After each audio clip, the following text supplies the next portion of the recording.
Good evening. It is 5 o'clock, and we will now start our Designer Review Board meeting. Good evening. Welcome to the Designer Review Board meeting of February 22nd, 2024.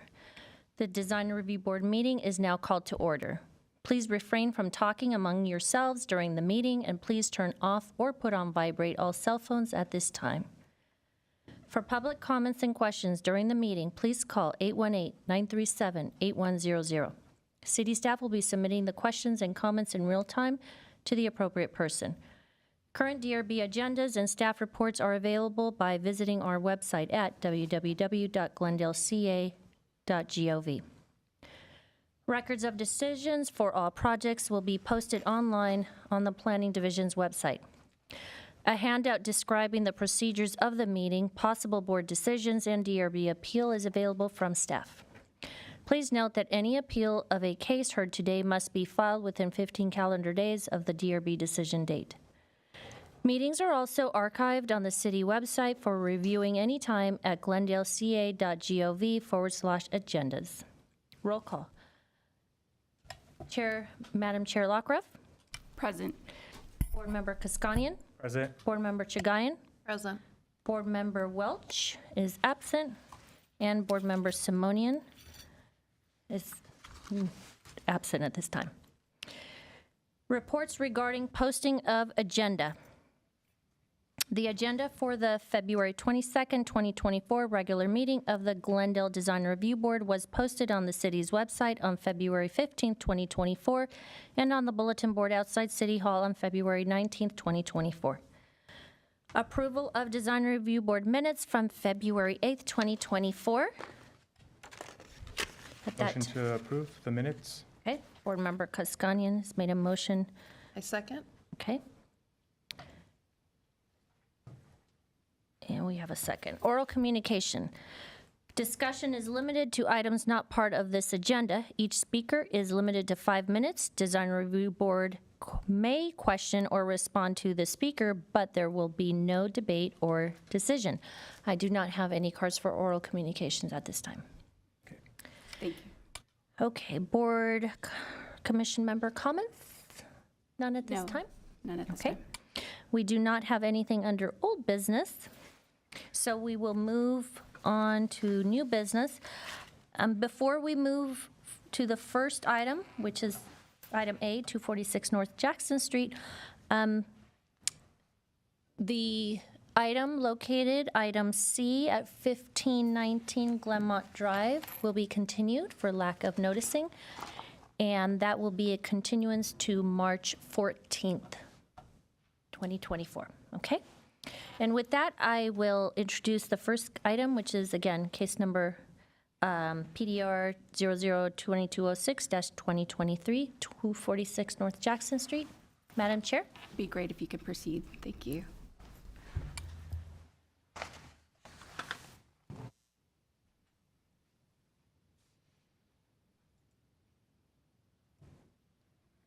Good evening, Chair, board members, and members of the public. My name is Cassandra Pruitt. I'm the case planner for this project at 246 North Jackson Street. The project is to demolish a 3-unit multifamily building and build a new 11-unit density bonus housing project. And I will now summarize the staff report and analysis. The subject site is located in Glendale City Center neighborhood in downtown Glendale at the southeast corner of East California Avenue and North Jackson Street and adjacent to an alley. The subject and surrounding sites are all zoned R1250, which is the zoning designation for high-density residential development, equivalent to 1 dwelling unit for every 1,250 square feet of lot area. The proposed project includes demolishing, as I mentioned, the existing 2-story, 3-unit multifamily building and constructing a new 9,760 square feet, 3-story, 11-unit apartment building with 1 unit reserved for very low-income households. The project is exempt from California Environmental Quality Act review as a Class 32 infill project, of which further information can be found in Exhibit 1 of the staff report. As a note, the project received a density bonus approval for the zoning deviations that are summarized in the table on this slide. That includes increased height of 37.5 feet as opposed to 26 feet allowed by code, reduce street front, street side, and interior setbacks as further described in Exhibit 2 of the staff report, and a floor area ratio of 1.32 versus 1.2 allowed by code. And lastly, reduced dwelling unit sizes, which are more fully detailed in Exhibit 2 of the staff report. All of these deviations, as summarized on this slide, it's important to note that the project is entitled to develop with these deviations, and that the DRB's purview doesn't extend to changing the design in any way that would inhibit the applicant from being able to develop the project as such. This slide shows an aerial view of the existing site. All of the immediately surrounding buildings are two-story multifamily, with a one-story multifamily building located across the street to the north. The site is on a relatively flat lot, 7,512 square feet in size, with a slight slope across the lot from the northeast corner to the southeast corner. And the existing three-unit building to be demolished was built in 1946 and is not identified as a historic resource, and there are no indigenous protected trees on or within 20 feet of the site. I'll now run through the analysis of the project in terms of the comprehensive design guidelines, which includes 3 topic areas. 1 is site planning, 2 is mass and scale, and 3 is design and detailing.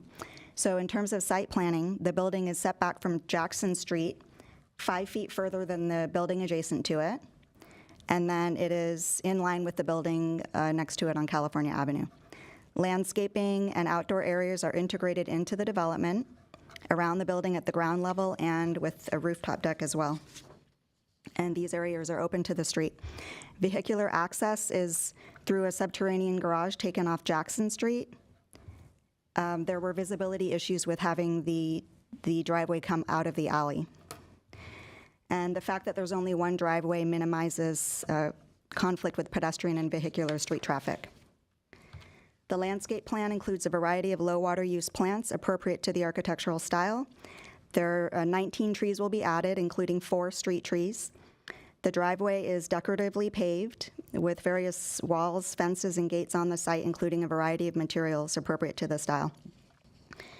There are security walls and fences featured around the building. However, they are minimized to the extent possible in terms of location and size. The 6-foot-tall wall gate at the east of the property is set back from the street face of the adjacent building and provides transparency. And the other street-facing walls and fences are no more than 3.5 feet height, and those are located along here, and they provide a high level of transparency.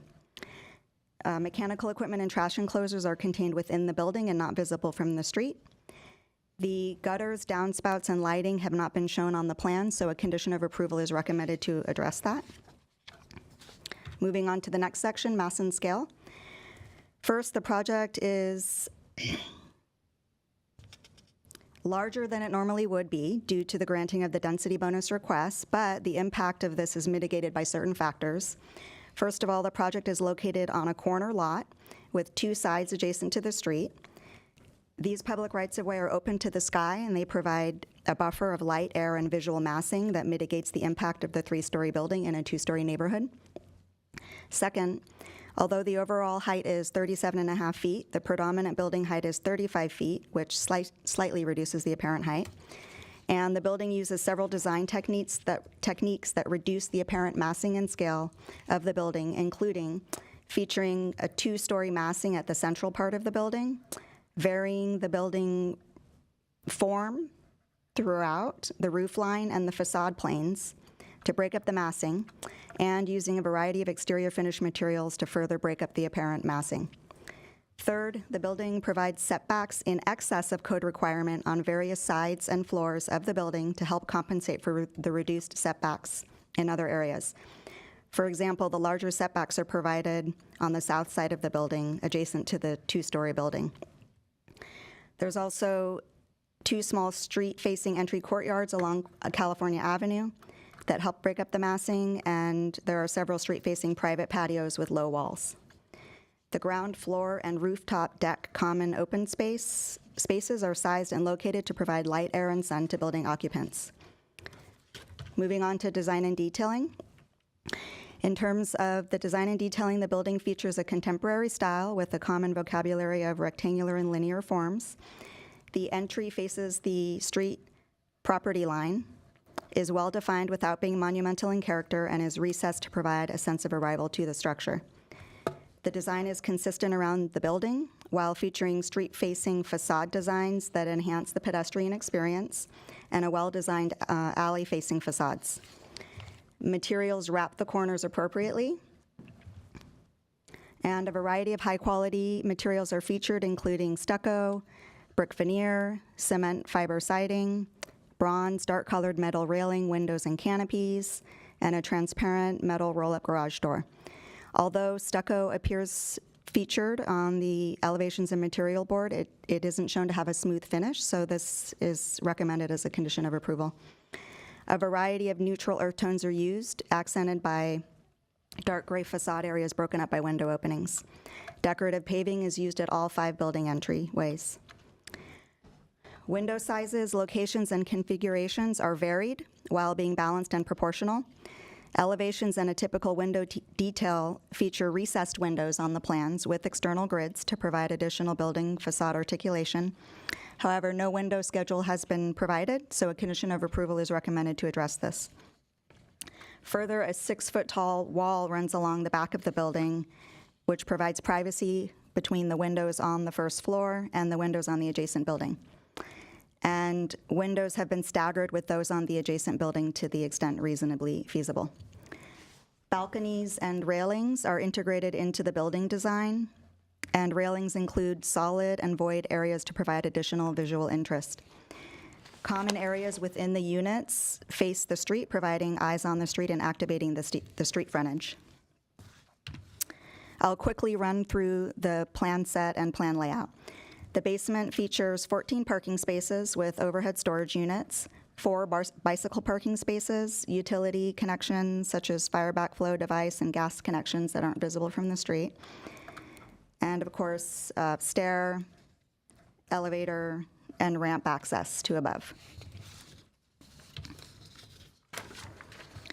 The first floor plan features various landscaping areas around the site, including at-grade planter beds and common open space around the building.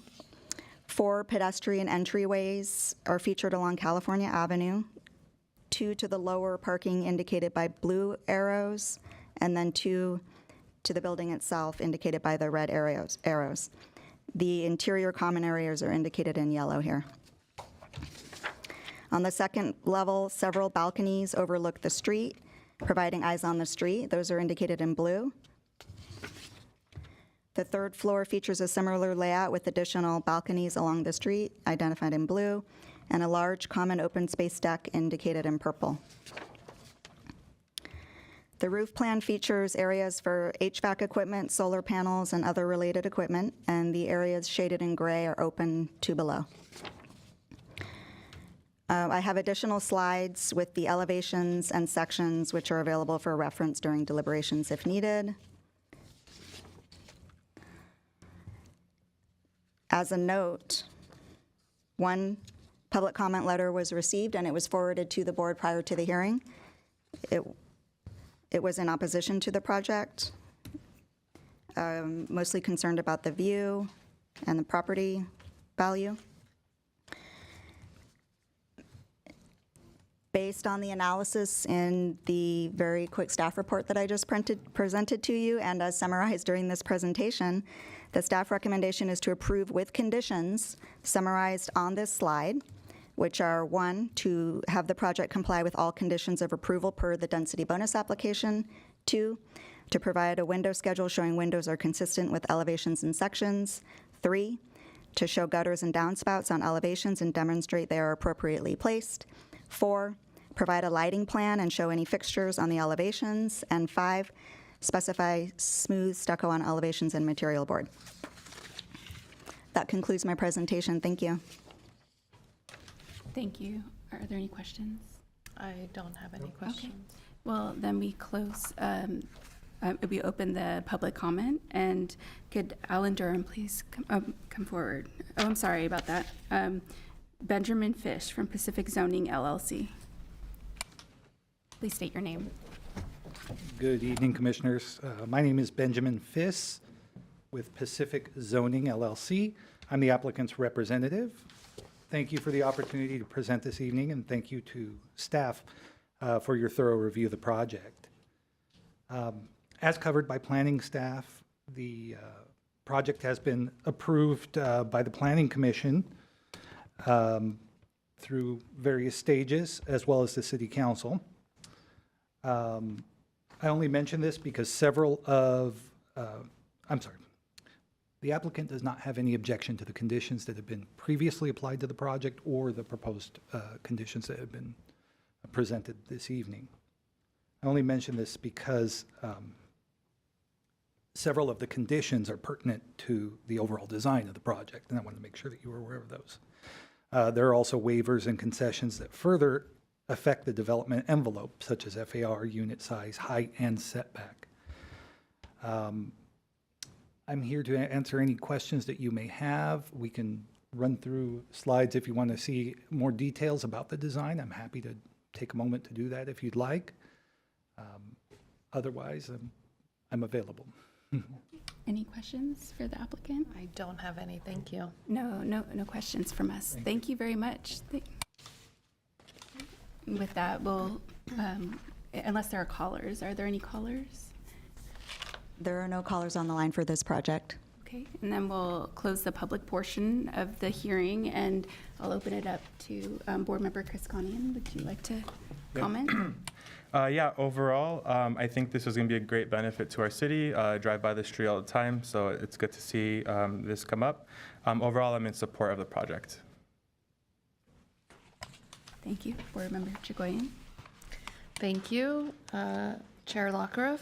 I concur. I'm in support of the project. I think site planning wise, it's very appropriate. It's done well. I appreciate the setback from the one, building on one side. Of course, we have streets and alley on 3 sides of the site. It's a nice design. It has a variety of materials, the undulations, and even breaking up the solid parapet with some added railing really helps the overall vocabulary. So I am in support, and I also concur with all the conditions stated by staff. Thank you. I also support this project. I agree. It's a good design.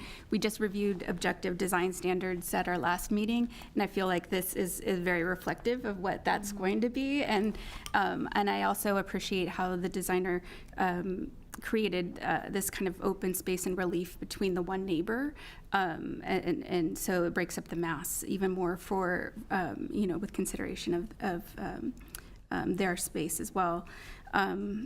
Yeah, I think overall it sounds like we're in agreement. I support conditions that staff has put forward as well. Let's see, we can go through them. Do you want to repeat the conditions that you've put forward, and then we can see? Yeah.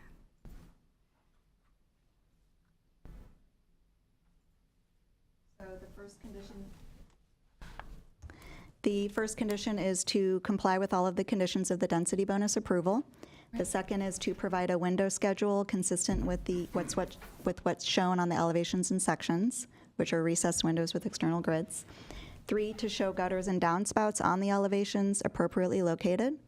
4, to provide a lighting plan and show fixtures on elevations. And 5, to specify smooth stucco finish on elevations and material board. Great. Can I motion to approve with the set conditions? And I second. Great. And we have And this will be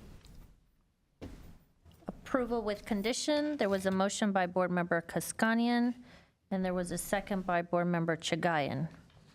Roll call. Board Member Kaskanian. Yes. Board Member Chagayan. Yes. Madam Chair Lockeroff. yes. Motion carries. Approve with conditions, 3-0. Thank you. Thank you. So at this time, Board Member Kaskanian is leaving for the evening at 5:20 p.m. Why don't we take a couple minutes for recess, about 5-minute recess?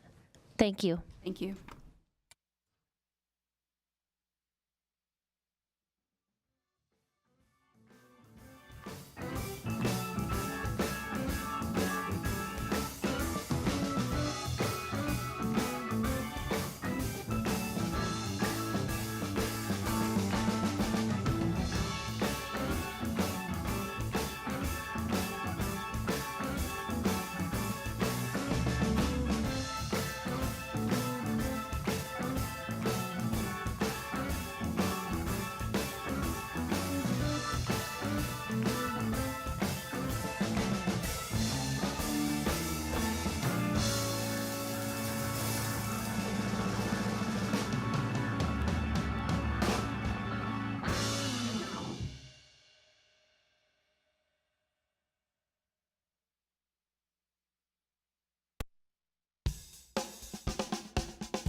Okay, we're back on, and for the record, we have Board Member Simonian has now joined us. It is 5:25 PM, and we are ready to hear the next case, item B on the agenda, located at 511 Nolan Avenue, and Cassandra Pruitt is the case planner for this case. Please proceed, Ms. Pruitt. Thank you. Good evening again, Chair Lockeroff, board members, and members of the public. The case number is PDR 002077, 2023. I'm Cassandra Pruitt, case planner for this project at 511 Nolan Avenue, which is to build a new 3-story house on a vacant hillside lot. And I will now summarize the staff report, analysis, and recommendation. The site is located in West Glendale, near the westerly terminus of Nolan Avenue. The lot fronts Nolan Avenue at the top of the hillside, and Valentine Drive is at the bottom of the hillside. The applicant is proposing to construct a 2,149 square foot, 3-story single-family home with an attached 2-car garage on a 7,166 square foot vacant hillside lot. The site is located in the R1R-2 zone, which is the restricted residential zone, floor area ratio District 2, with a substandard lot size and an average current slope of 101%. To develop on the site, the applicant applied for and was granted variances and administrative exceptions to allow the project to have a substandard front setback, a substandard driveway length, a substandard lot size, and to exceed the allowed height, as shown in the table on this slide. Otherwise, the project complies with the zoning code requirements. The project is exempt from California Environmental Quality Act review because it is a new single-family house and no indigenous protected trees will be affected by the project. I'll now run through the analysis of the project in terms of the comprehensive design guidelines, which includes 3 topic areas. 1 is site planning, 2 is mass and scale, and 3 is design and detailing. So in terms of site planning, the building is located toward the top of the sloped site, close to Nolan Avenue. So the red line is the approximate boundary of the site, and the blue is the approximate location of the proposed building. And this location is consistent with other houses on the street, and the building setbacks are consistent with other houses on the street. The house appears as a 1-story building as viewed from Nolan Avenue, and a 3-story building as viewed from Valentine Drive, which is consistent with the other houses on that street.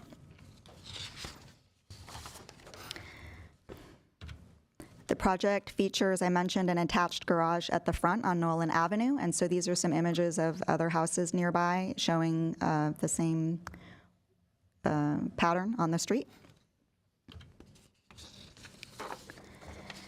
Alteration of the existing landform is minimized by outdoor decks and balconies being integrated into the building.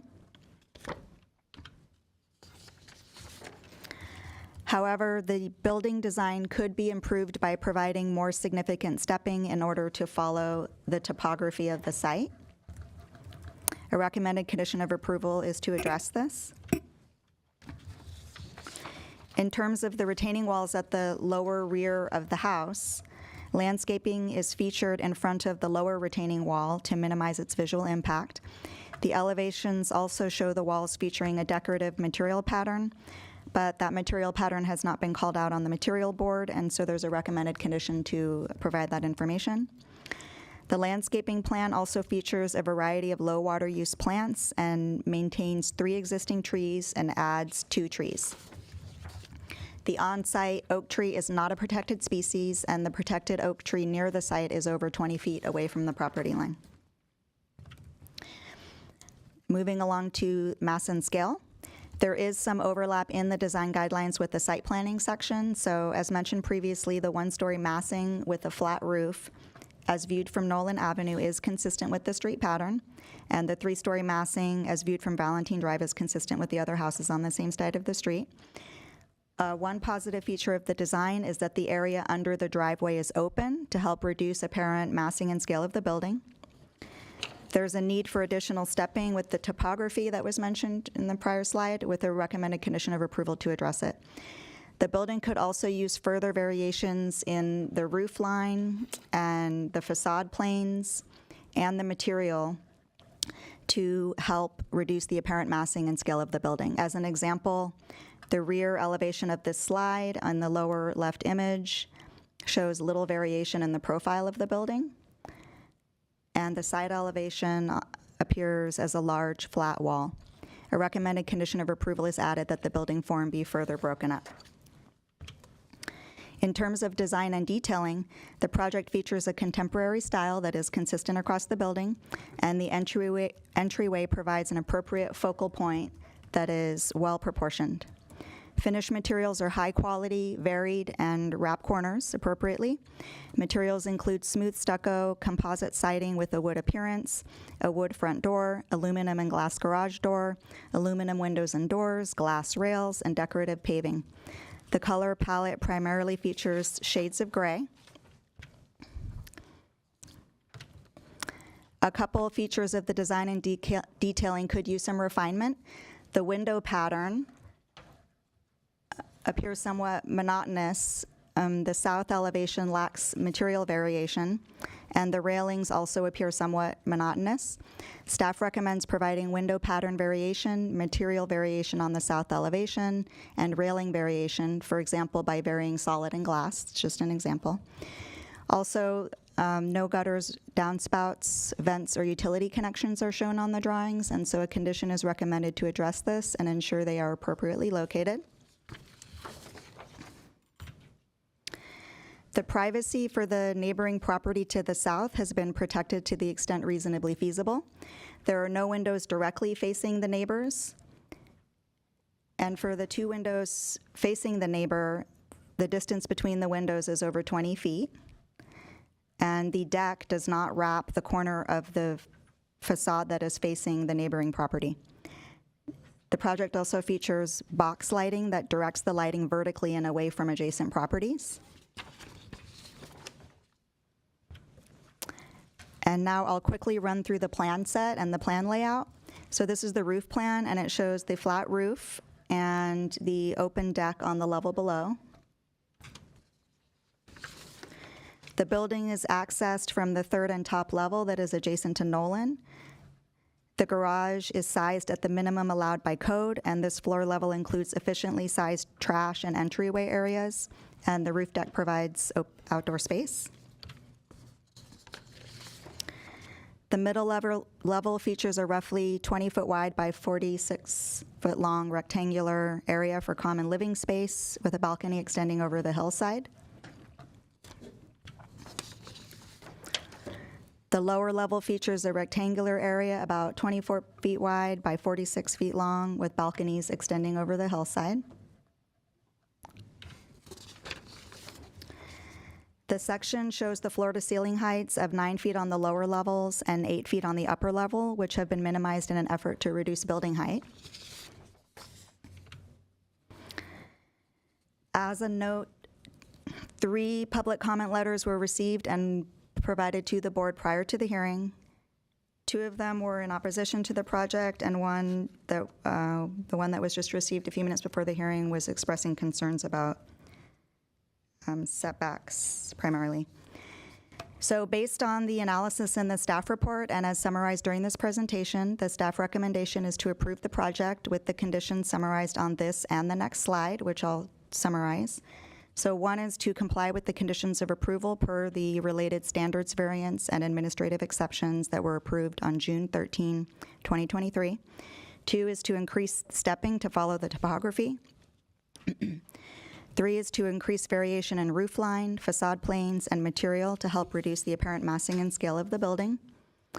4 is to increase variation in window pattern to alleviate somewhat monotonous appearance. 5 is to increase south elevation material variation, particularly for the railings, for example, by varying solid and glass. 6 is to include decorative retaining wall material in the elevations and material board. 7 is to show downspouts and gutters appropriately located. And 8 is to show vents and utility connections integrated with design and avoiding primary facades. That concludes my presentation. Thank you. Thank you. Do we have any questions for staff? Okay. Have you communicated these conditions with the architect and received any comments or feedback? The report was made available to the architect. I haven't heard any feedback from them on. Okay, so The we can conditions. discuss it further with him. Madam Chair, as a follow-up to that question, some of these conditions could have big difference on the design. They could affect the design, such as mass and scale, et cetera. Were these conditions illustrated and discussed with the architect before the staff report came out? The more significant conditions regarding the mass and scale were, and we still felt that because it's not too far off of what has been approved with other projects, we felt that it might be okay to approve it with conditions and have staff review those changes, but obviously it's up to the board. Okay, thank you. I guess one more question. The required setback versus the proposed setback when the garage is in the required setback, what is the allowable, I guess? Garage is 18-foot setback. The code requires a 15-foot front setback, and they received a variance. Variance, okay. Yeah. That was going to be my other question. I don't think the variance or the administrative exception were part of the packet. So something, can you summarize what all of those things were? I'm going to pull up a slide that has a table that we can refer to, and yes.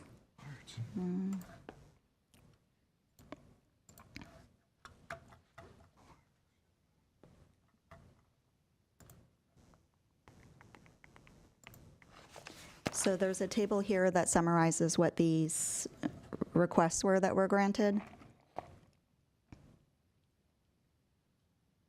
Great, thank you. And in addition to that, I don't know if you had a chance to review the letter we received kind of at the last minute. Is there anything that would need to be addressed based on their comments or? I think it might be appropriate to ask the applicant if they want to make comments about that because they conducted that survey. Okay, great, thank you. Right, then we'll open it a public comment. And Alan Markarian, please come forward. Madam Chair, can I request that slide stays up while the architect is That would be presenting? helpful, Yeah. thank you. Thank you. Thank you. Hello, welcome. My name is Alan Malikian. I'm the project architect. My office is at 2255 Honolulu Avenue, Montrose. I have to stand here and say that this is the first time in past 30 years that I have to come and defend and prove that some of the conditions that have been presented, it's not true. If you can simply go back to the variance, the plans that were submitted is identical to what you see in front of you. And the conditions of approval, there was nothing in there. We started this project back in 2021. There has been a lot of changes to this project, including stepping, including everything. As a matter of fact, staff right now, they just stated that they like to have the open below the bridge.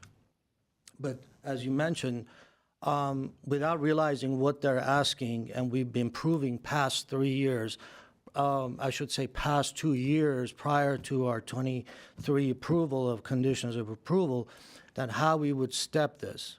And now, if we push the building forward, that means the height increases. What we managed to do is design the project to its minimum amount of impact, not only to the surrounding, to its own massing itself. As a matter of fact, we took a portion of the top level, created a roof deck, so the only thing that you actually see is the garage as you drive up. So, I mean, I'll be more than happy to read the conditions that they actually stated, that the proposed development is in keeping with the hillside design guidelines and the landscape guidelines. The proposed 2,149 three-story home with an attached two-car garage is compatible size and other homes in the near neighborhood. And therefore, they approved it without any other conditions that you see here. Now, all of a sudden, after 2 months, when we assumed that everything was taken care of, we dealt with receiving the stepping or undulation or the stepping of the roof without them realizing what they're asking us to do. How can you step a flat roof of a garage? How can you step that? How can you step that more? Or how can you add features of such that the only predominant architectural element, what we were trying to do was to keep a consistent glass of the entire back elevation of the full height glass. Both owner and I know that it's going to be a very expensive proposition for a small home like this. But that is the big feature of this home, to try to keep this project in that form, in that nature. The stepping of the building itself, if you see the profile of the step, it's actually, the lower level is further out. And actually, there's a huge cantilever that we're going to have a big challenge in our hand and structurally to be able to give that extra added feature. But one thing we have to remember is that the building right now we're looking at almost 60 to 70 feet above. The person who's going to look at this house is going to be down at the lower level, at the lower street, which is going to be about 70 or 80 feet below that level. As a matter of fact, this building is going to have a lot more articulation and features rather than the adjacent buildings that are there right now. We received 2 neighbor letters, and I will not comment on that.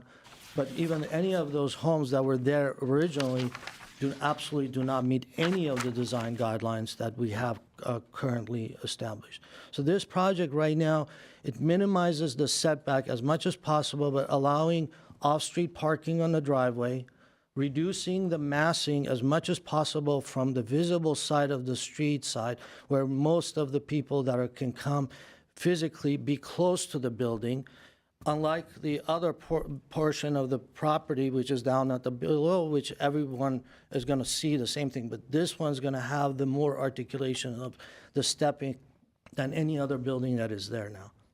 So as for the other items, staff has been communicated with my office about the gutters, and we've actually shown them where they are and how they're going to be located. So I'm surprised that that condition was even added on, but we will take care of that. The stepping, again, I'm not gonna talk about that. As far as the roof line, facade planes, materials, as I explained, honestly, it's as any articulation, any change in the elevation of the roof, it's going to create taller element. Therefore, we're going to go back to the variance from beginning. Nothing we can do to this building, lowering it, raising it, changing the roof line, anything in that nature, even pushing the building forward, it's going to affect. Everything has been set and it's been gone back and forth for over 2 years with staff to try to create this massing so that it meets the minimum amount of conditions that we had to get approval on for the variance. Okay. Decorative retaining wall, absolutely, that's not a problem. Downspouts we already talked about, and vents and utility conditions, that's the first. I always take care of the projects that we do, but that's the first. I'm here to answer any questions you may have. Thank you. Do you have any questions? Sure, yeah, thank you. Thank you, Madam Chair. Mr. Malik, in regards to the cantilevering decks, this is a small scale, it's kind of hard to read. What are they cantilevering at the moment? So the lowest level, the lower level is actually cantilevering off, it's almost, we're talking about almost 10 feet, 10 to 12 feet cantilever. 12, yeah. It's a substantial cantilever that we're gonna have to kind of work on, with either, I'm considering right now it's all concrete and steel, right? So Two-way slab. it has to be, I mean, no other way. And the upper one is about 7'6". About 7'6", correct. In regards to the setback variance, can you speak a bit on that? So the front setback was reduced, and so was the driveway So setback. the driveway setback and the front setback, we've reduced this for several reasons. One is obviously we wanted to bring it more consistent with the surrounding, the properties that are within a close proximity of Nolan. That's one obvious. The second obvious was that to reduce the height. The further you go back, the higher the building gets. The slope being that it's over 100, it's 100% slope. So the further you go back, the building gets taller, the structure gets taller.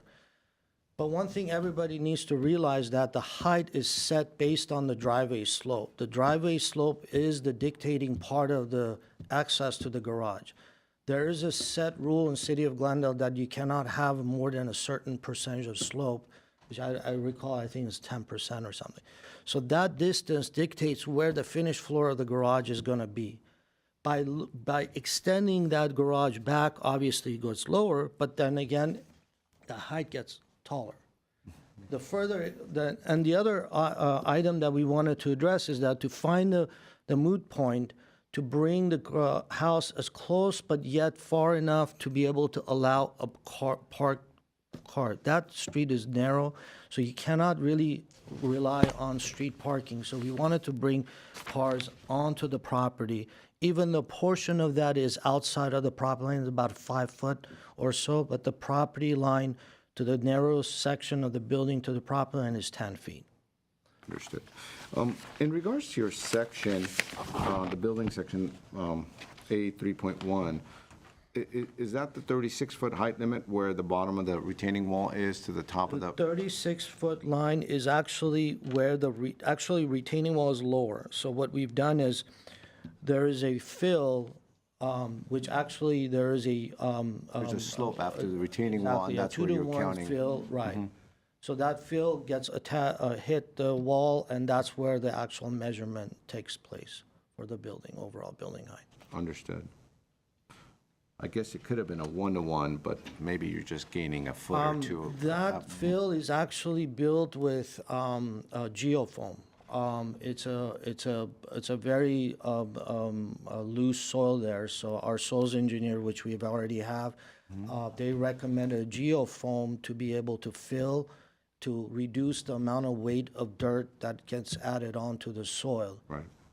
And then artificial dirt gets added on to be able to do some succulents and some dirt. Right, because as soon as you have a bottom to that planter, in a sense, the whole thing becomes a swimming pool, unless you cantilever your grade beams to hold the bottom wall, and then the bottom of it is actually open, in which case, you know, Yeah, it doesn't have yeah. seismic Yeah, factors. yeah, and then, so, but, exactly. But anyways, yeah.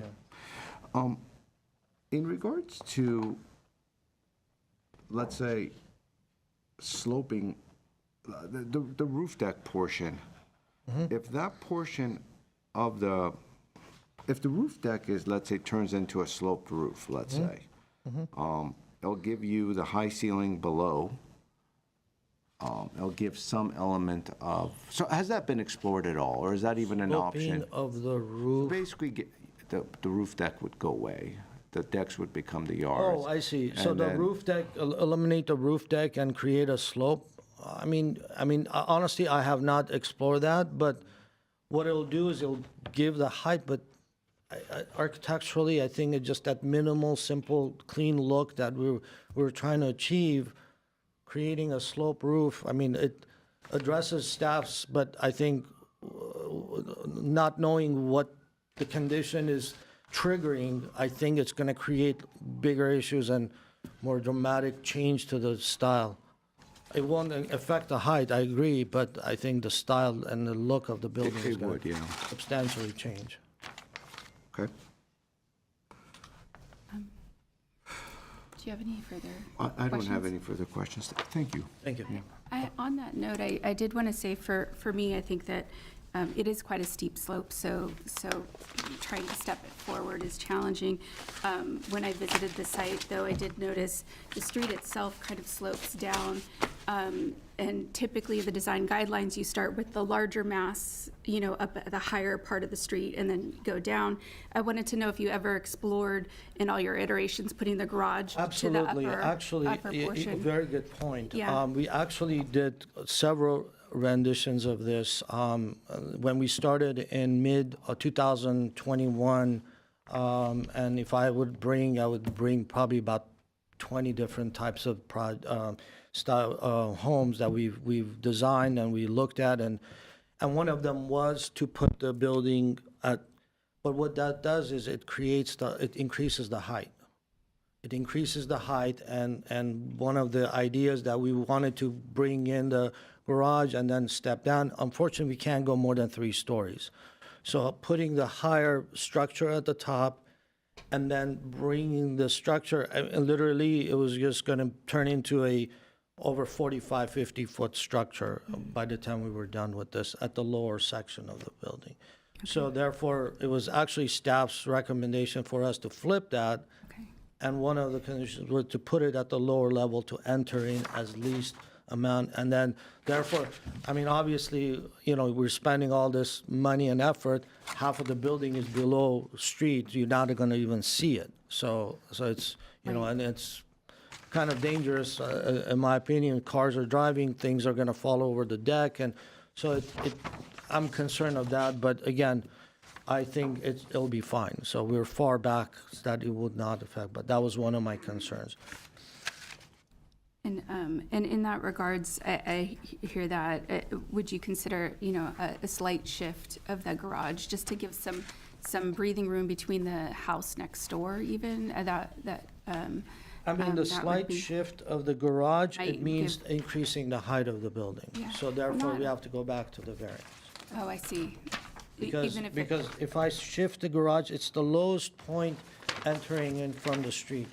Any slight change in the location of the garage, that means my entrance to the garage is gonna be up, the slope of the street is higher.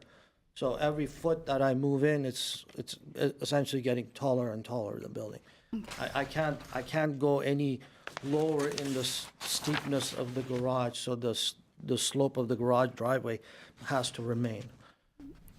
So this I guess is, the challenge or yeah, unfortunately, the location that during the variance that they approved was essentially, as I said before, it's the least amount of height setback mass that we can create on this property that they approved. And any adjustments, which it can be, but we just have to go back to the variance again. Thank you. Madam Chair, I have a question. Mr. Malikian, I totally agree with you in that, you really start with the driveway and access from the street, because that kind of determines that. And then you got your clearances and your slab thicknesses, et cetera, and then you know where you're going to end up basically below. In regards to the driveway, let's say if it were to slope down with a drain kind of along the garage door, let's say, was that considered at all to kind of drop it some? The driveway, actually, yes, it was. So what is happening is that if you look at I guess the north part of this is 6.5%, it's almost 7%. The lower portion is 6.5% going back. It's a teeter-totter, it's like right at the center is where it's level. So if I lower this any more, the half of the driveway is gonna bottom out, the car is gonna bottom out. Oh, understood. Based on, It's because just of that the slope of the street? street is so steep that I need to find a medium of how to bring this driveway in a proper slope. So if I And even lower then, it- you're gonna, if you go on the right side or the left side, you're gonna be, Yeah, understood. Okay, thank you for elaborating on that. I got no further questions, Madam Chair. Thank you. Board Member Chigoyan? No, no further Okay, questions. no further questions. Thank you for Thank explaining you. that. Thank you.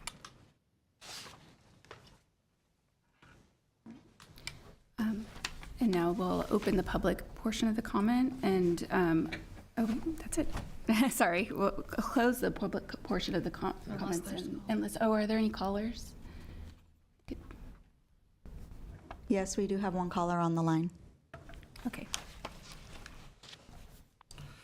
Mr. Jackson, you're on the air. Please state your name for the record. You have 3 minutes to speak. Hi there, my name's Alex Jackson. Dear Design Review Board and everyone watching tonight, regarding the design proposal for 511 Nolan Avenue, we strongly oppose these designs for the simple fact they are grossly nonconforming to our neighborhood. There is a not-so-well-kept secret, it seems, amongst some in Glendale that if you want to design push through the system, you hire Alan Malikian and they will bulldoze it through. For nearly a decade now, our quiet little cul-de-sac has been subjugated to this. Mr. Malikian has threatened our neighbors that there is nothing they can do to stop him. And even the prospective home builder 511 mentioned that Mr. Malikian is known as the guy who can get difficult things done. 511 Nolan itself is a parcel that is under the square footage required by the city to build, and yet somehow here we are. Rodney Kahn said in the variance hearing a few months ago that the owners of 511 had reached out to try to acquire the correct amount of land from us, but that was a lie. They did not. What we have now is a design that is horrifically tall and obstructive and oddly close to us and the curb. The design is non-conforming for the cul-de-sac and will be a detriment to us all. When we reached out to the owner of 511 to try to discuss this, Mr. Malikian advised him not to listen to us. Perhaps because Mr. Malikian is so confident that they can get anything through design review that he feels neighbors are irrelevant. As Mr. Malikian, who himself was on the design review board for many years, suggested in a similar situation when he was on the board regarding the proposed build plans for 330 Wonderview Drive, he said, quote, the mass and height need to make sense. You can, quote, dig into the dirt and lower the height. And like he mentioned in that hearing, quote, you cannot turn your back against other homes that are impacted so greatly with this project, end quote. We asked the design review board today to take into consideration those same ideals. According to section 30.11 in the Hillside Development Review Policy, the site plans for development of property on steep slopes shall take into account the visual impact on surrounding properties and shall be compatible with the surrounding neighborhood in terms of size, scale, bulk and mass, roof line orientation, setbacks, and site layout. We strongly believe that they are not following this policy. Thank you for the time.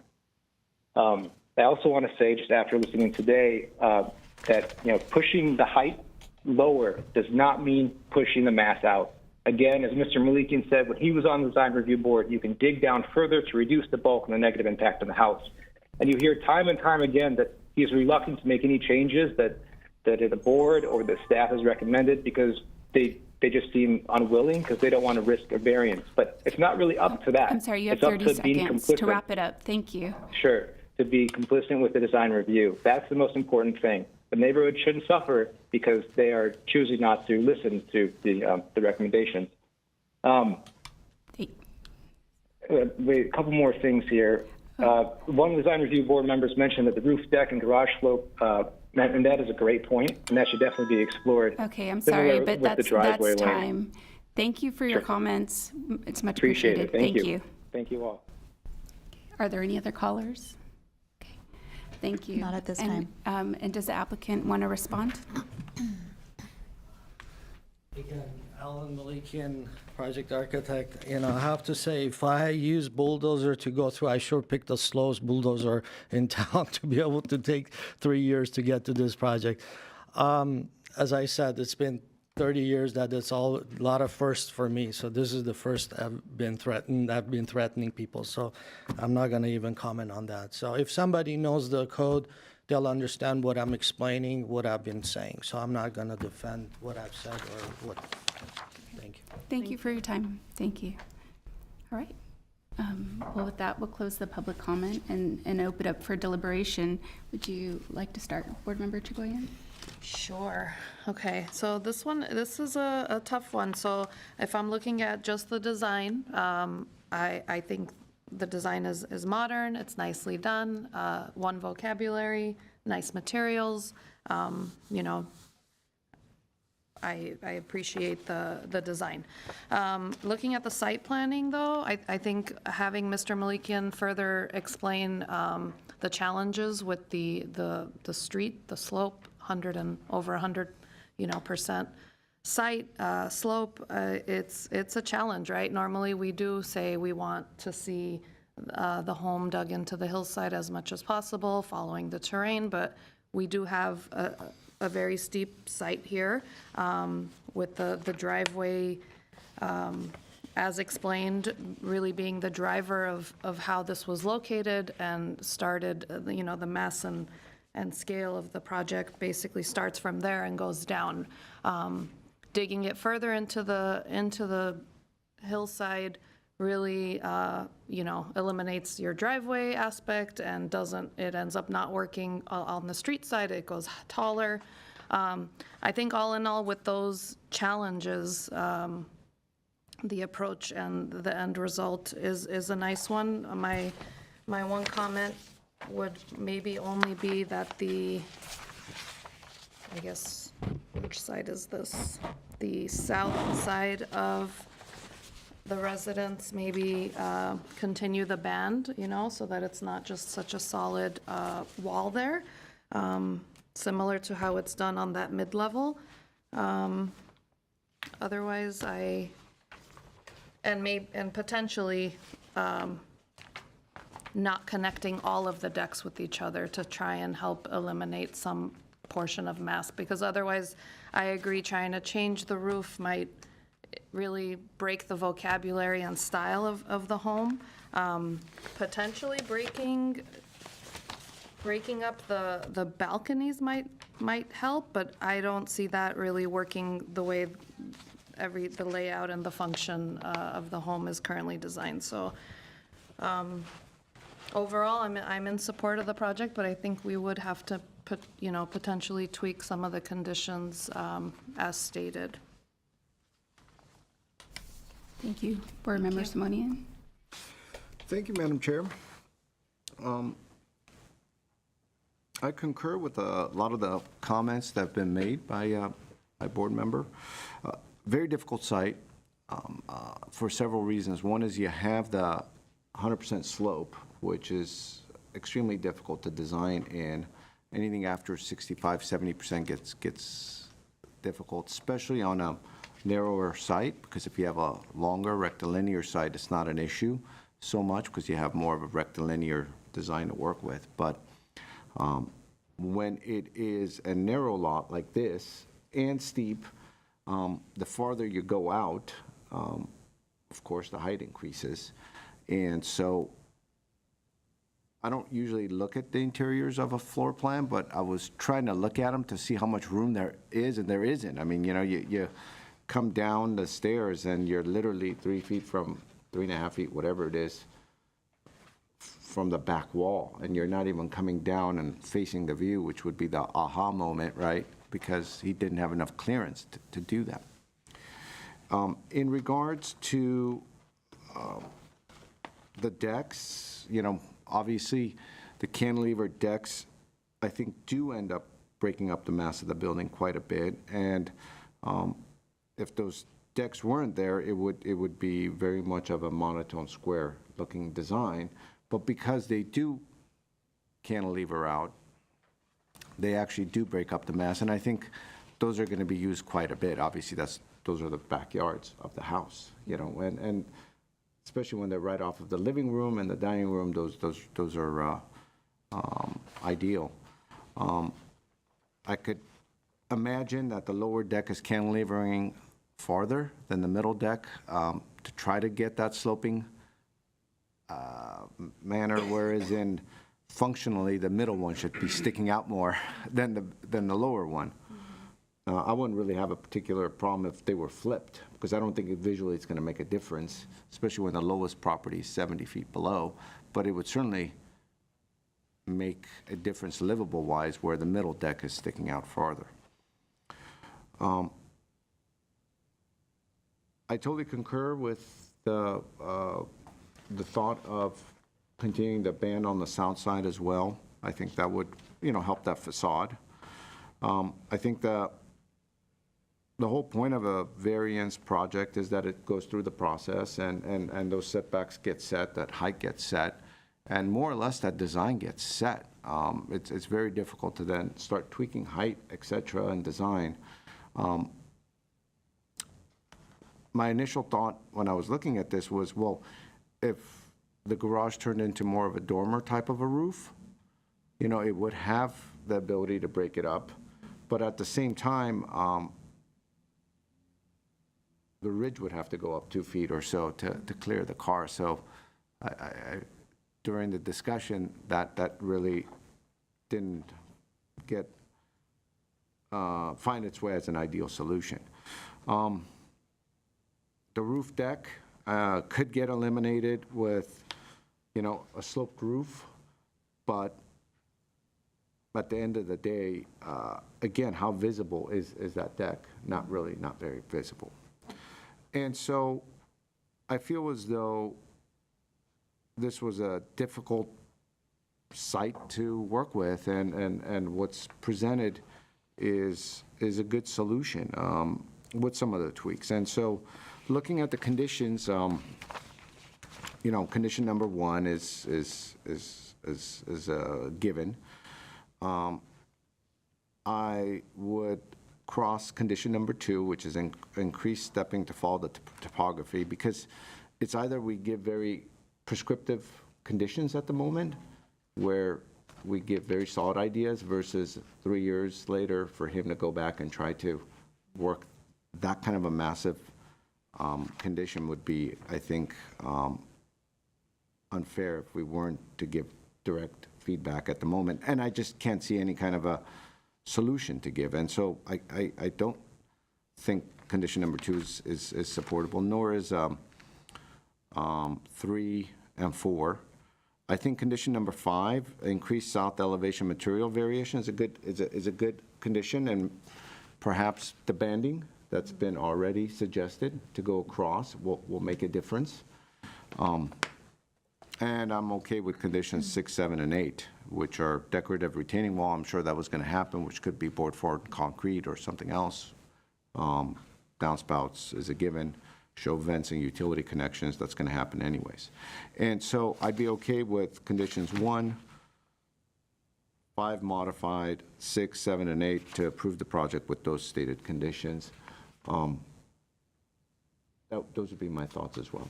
Thank you. Yeah, I agree. It's a difficult site. I went by the site, and it is. And in fact, you had a slide earlier that showed the site and some images of the elevation of the site. I don't know if you can pull that up, but I thought that was a really helpful slide. It was early in your presentation. Like from Valentine? Yeah, from Valentine up. That one? Yeah, there, either the one, yes, that one works too, but actually it was a different one. This one? That works as well, but you can see all of the houses there are 3 stories at the front, and they all go straight up and down. Not that that meets design guidelines, but I think it's almost impossible with the steepness of the slope to do anything else. But that, you're either going to have a basement or utilize that bottom level, which. I think with the balconies, it does break it up as much as he can. My one concern going to the site, like I said, was just that it felt like it was in the wrong direction on the street itself. You know, the massing felt like it, but hearing why the garage had to be where it is in terms of the overall height makes sense. I just wish it could, that south elevation it is problematic. And I think materials, maybe even changing the material, like you were saying, and bringing the band around on that middle floor would help tremendously. So keeping that, number 3, that component, materials to help reduce the massing and scale of the building, I think is really needed. I agree, not altering the roof line. It'll make it look bigger and taller, and it seems to be as low as it can be. And I do agree with number 4, the increasing variation in the window pattern on the bottom level, where essentially the basement level of the, and let's see. Yeah, I think it sounds like overall we're in agreement with the conditions. And I think overall it's a nice design. It's a challenging site. Yeah, would anyone like to make a motion or? Madam Chair, just as a clarification, condition number 4, increase variation in window pattern to alleviate monotonous appearance. So your idea would be to focus on that on the lowest level? I was thinking the lowest level, you could still have glass doors and windows or something that achieves the views and that flow that's desired. But maybe there's a little more material, and that gives it a little bit of variation between levels, so that upper levels kind of float more. That was the thought there, but yeah, I'd love to hear your thoughts too.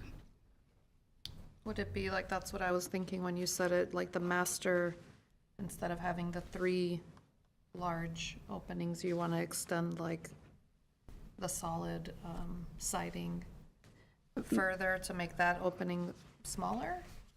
Correct, you would have siding, you could still have openings, but my idea is to bring in a little bit more of the siding or. What if or the siding was placed, if it's an important condition, just at the end? On the corner. On the corner. And then they would still That would get- help, because I feel like it needs the weight. It needs more variation between that level and the one above. So perhaps condition number 4 would be increase variation in window pattern to alleviate, increase variation in window pattern by switching the northernmost lower slider window into a solid siding plane. For the master. That makes sense, yes. That's great. Okay. Okay.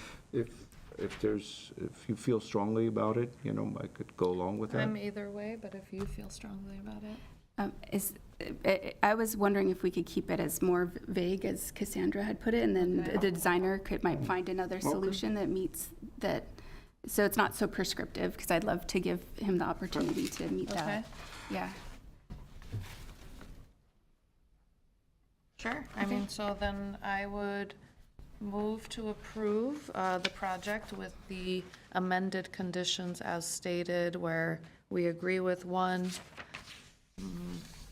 4, modified 5 to only say increase south elevation material variation With the band. with the band, and then also 6, 7, and 8 as stated.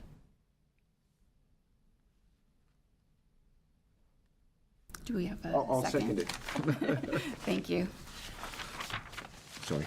Before we do roll call, let's have the case planner just to make sure everything You is captured it all. is captured, correct. Okay, so keeping condition number 1, removing condition 2 and 3, keeping condition number 4, just increase variation in window pattern. On the lower level, right? On the specifically the lower level. On the lower level, Right, so to increase, I don't know if we want to add to increase the siding material, I don't know if that's a, Yeah. do you But agree with by that? possibly switching one window plane into siding plane? Correct. One window plane might become a siding plane, for instance, would meet that. okay.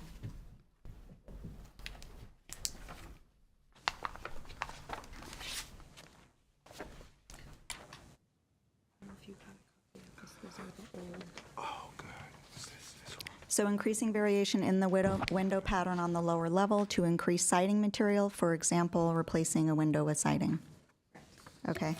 And then 5 would be modified to just state increase the south elevation material variation For example, by carrying over the band of material on the middle level? Correct. Okay.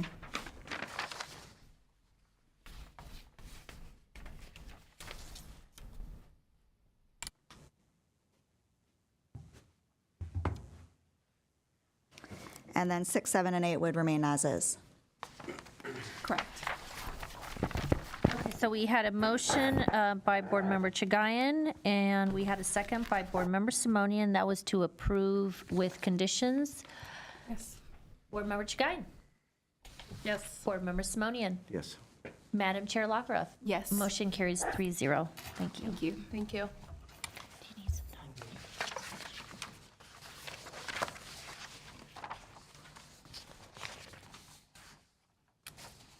Good luck.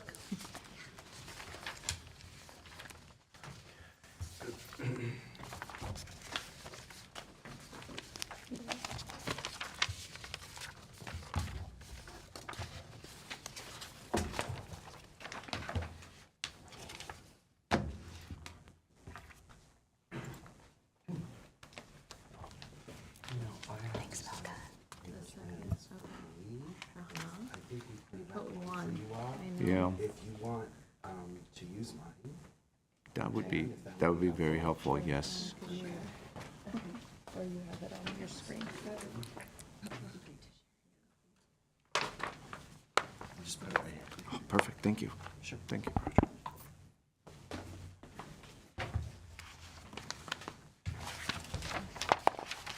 Also, thank you for getting this paperwork. So the next item is the last item this evening, item D, located at 601 North Brand Boulevard. And this is a Stage 1 design review for case number PDR 000628-2022. And Roger Kiesel is the case planner, and he will be providing an overview at this time.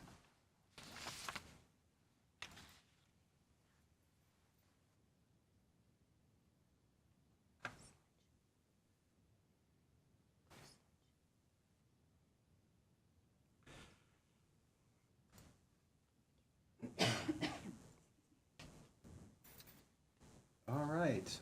Good evening, members of the board. There we go. Sorry.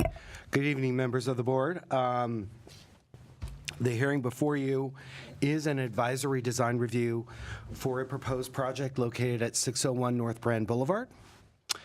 City Council heard this project as a Stage 1 review back in November of last year. Council approved the project with some conditions to move to Stage 2. The Design Review Board's advisory review typically takes place between Stage 1 and Stage 2. The council just wants your input, and I am just going to give you a brief overview. A lot of the information was contained in the staff report. I'm not going to go over a lot of that. It's just a brief overview.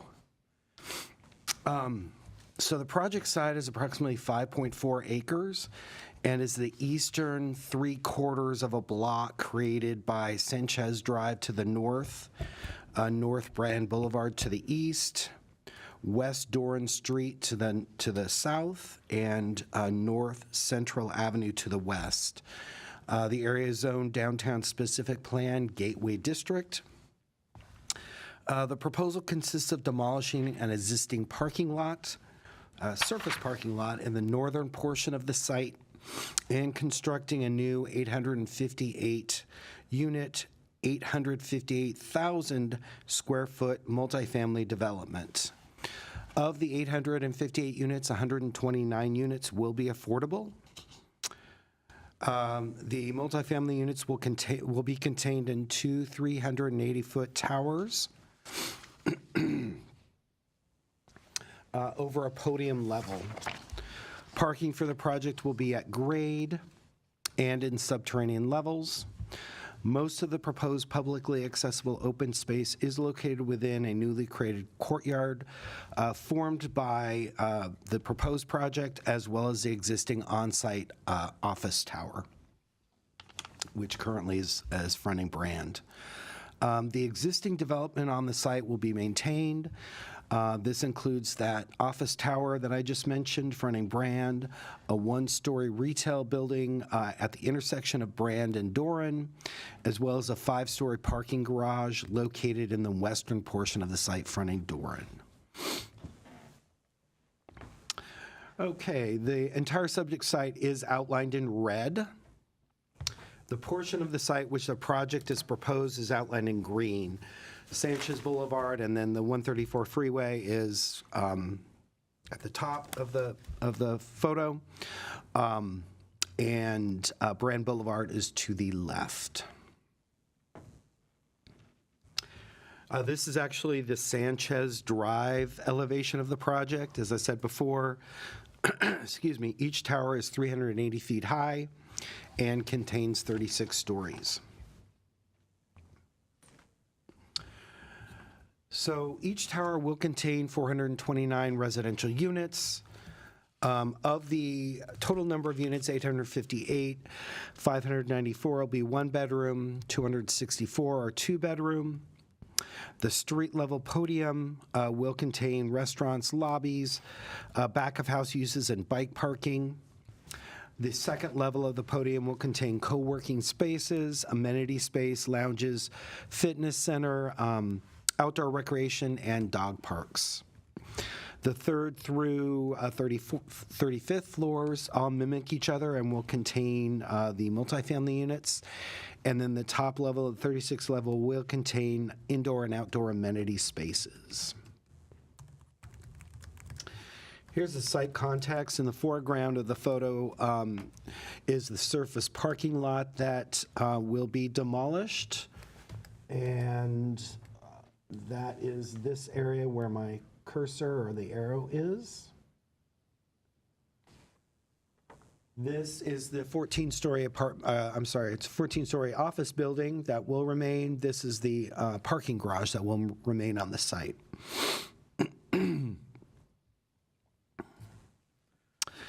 This is the site plan, ground floor plan of the project. The publicly accessible open space is shown. Most of it is in this location here, if you follow the arrow. The porte-cochere, which is in this area, bisects the project. And lobbies for each, or a lobby for each of the towers is on either side of the porte-cochere.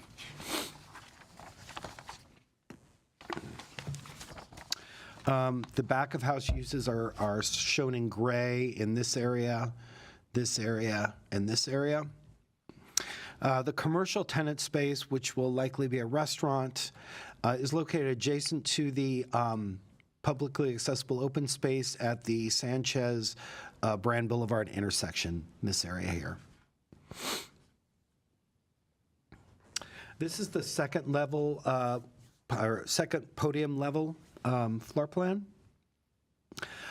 It contains both indoor and outdoor amenity spaces for the residents. Inside amenities include lounges, co-working spaces, a fitness center. Outdoor amenities are the pool and the spa area, the dog parks, outdoor kitchen, and some seating areas. That is the outdoor amenities are in the mostly the southern portion of the project. The third through the 35th floors mimic each other, mirror each other, and contain the residential units. This is the 36th level, which contains the indoor and outdoor amenity spaces. The outdoor spaces face south and are sort of, I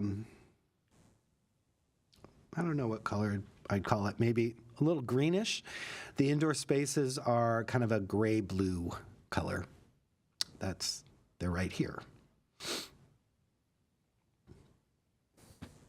This is the north elevation. Again, this is, if you're looking at the project from the freeway, from North Glendale, from Sanchez, this is what you'll see.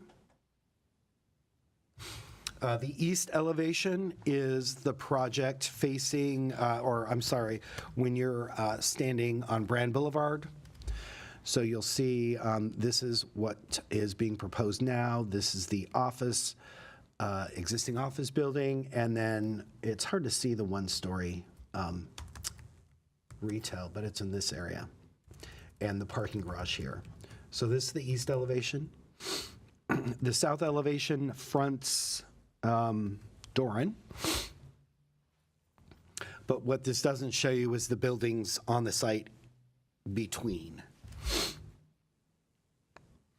And then the west elevation, again, the tall structure is what's being proposed now. You can see the office tower on the site, and then this sort of shadowed building is the adjacent multifamily project on another site. The publicly accessible open space, as I said, the majority of it is in a newly created sort of plaza courtyard, and that's the dark green here. There are also some areas along the building front here, and then they've incorporated some accessible open space within the existing developed portion of the site.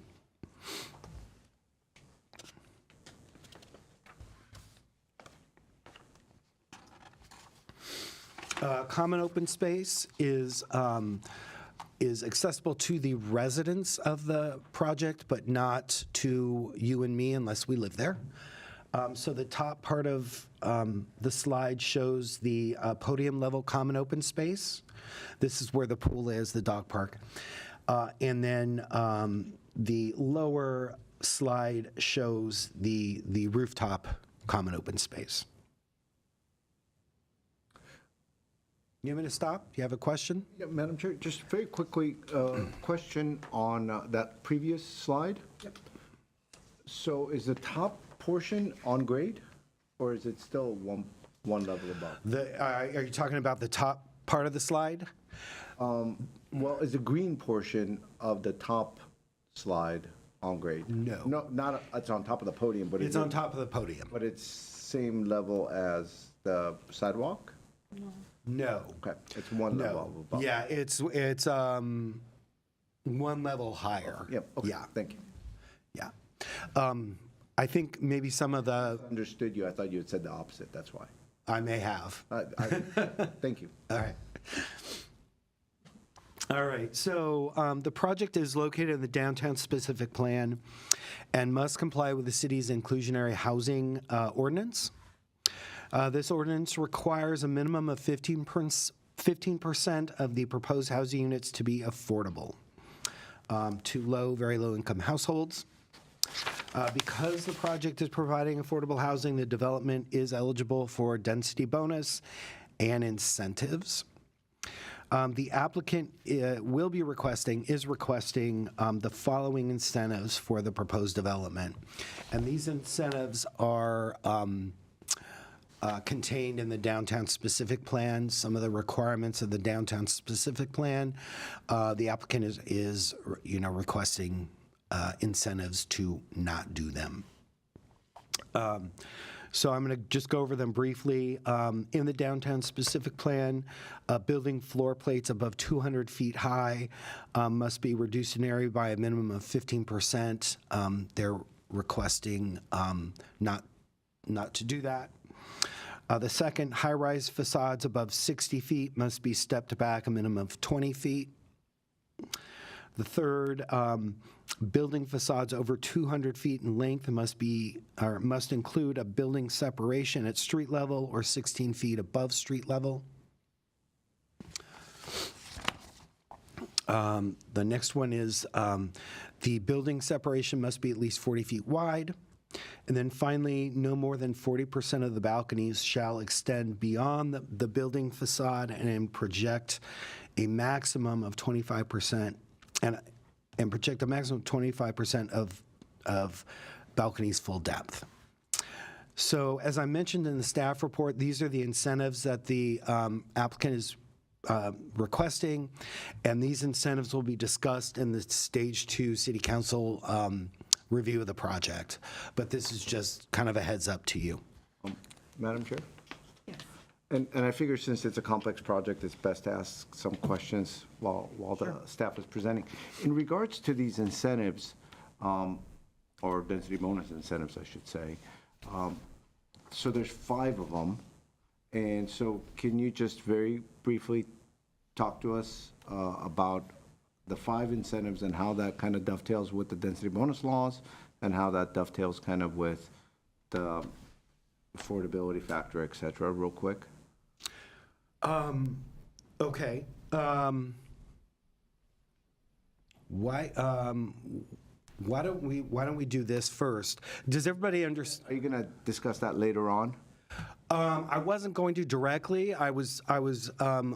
What I was going to do is, you had sort of questions on this part of it. I was going to pull up some of the renderings and say, okay, here's where they're wanting to deviate from this. You know, instead of the building going like this at 200 feet high, it needs to come in 25%. So I think that's great, but just the big picture, though. Okay. So there's 5 incentives. Right. So, as I mentioned, developments in downtown are required to provide affordable housing. And state law says, okay, depending on the amount of affordable housing you provide, you get a number, you can request a number of incentives or waivers from development standards. And those standards that they're requesting, the burden of, well, let me step back. The incentives that they're requesting need to be related to costs of the project. Here's how we can make the project more affordable to include affordable units in the project. And so the incentives or waivers that they're requesting, there needs to be a nexus between, here's where I'm requesting them to make the project more affordable. So it's a mixed bag of incentives and waivers. The 5 items. I think they will, well, yes, I think so. It's incentive, there'll be probably 4 incentives and a waiver. The ones that would physically preclude it from being built would be the waivers, whereas then the incentives would be performance-based. Well, the way I look at it is, with the incentives, the burden is really on the city to say, no, these things don't increase the applicant's cost. And so, no, you know, they need to comply with these things. When it gets to, I think they're waivers, they're called waivers. I understand. The burden is less so. Yep. I understand, Mr. Kiza. I understand now. Does that make sense? It absolutely does. Thank you. Okay. Thank you. Thank you. All right. Let's move on to the renderings. This is a rendering of the project, sort of looking, well, we'll be looking southwest. You're across the 134 freeway, looking southwest, and the 2 towers are the most prominent in the rendering. This is a close-up of the corner of the project. This is where the commercial, most likely the restaurant will be located. So this is you're sort of on Sanchez Drive looking south, right here. This is a rendering looking west, so you're well across Brand Boulevard. This is a rendering of the main part of the publicly accessible open space. This will be at grade. And where my arrow is now is the corner of Brand and Sanchez. There is and I should say this is the commercial, just to orient you, commercial area here. There is a walkway orienting you to the main part of the publicly accessible open space here. This area has a lawn and is gently bermed up. This is Brand Boulevard here with some benches here. There are picnic tables and other benches and umbrellas, et cetera, here. And then you can't see it in this rendering, and I don't think I have a rendering of it, but, excuse me, behind the commercial space here is sort of an informal, like bandstand area. I don't want to say built-in bleachers because they're not bleachers, but they're stair step up, so you can sit and view the plaza from above. Excuse me. This is a close-up of the porte cochere. So you can see one of the towers here, the other one is here, and then the porte cochere area is here. All right, so City Council, as I mentioned before, approved Stage 1 preliminary review on November 7th of last year.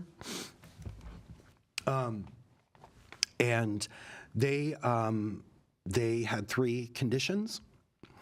I should step back a little bit. Stage 1 design review really focuses on site planning and mass and scale, and less so on the sort of design and detailing of the project. That's why I haven't said a whole bunch about this glass or this material or that sort of thing, because that really wasn't the focus of Stage 1. It goes into it a little bit more in the staff report, but just as a step back. So, as I mentioned, council is interested in your comments regarding the project. And they approved the project to proceed to Stage 2 with 3 conditions, and I can go over them with you now. The first one was the applicant shall refine the design of the project at the Brand Sanchez intersection to better differentiate this part of the project from the remainder of the project, and highlight that it is an important, prominent downtown Glendale entrance and sort of a landmark architectural quality in that area. And that's taken from the downtown specific plan design guidelines. So what is being suggested is described in these 2 slides.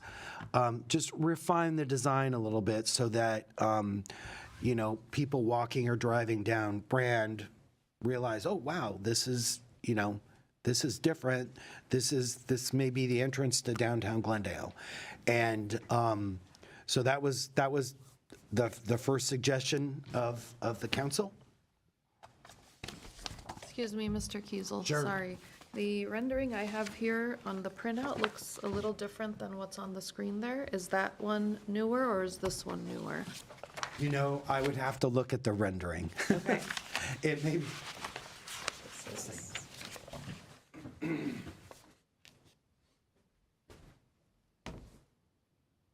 That's from June of last year.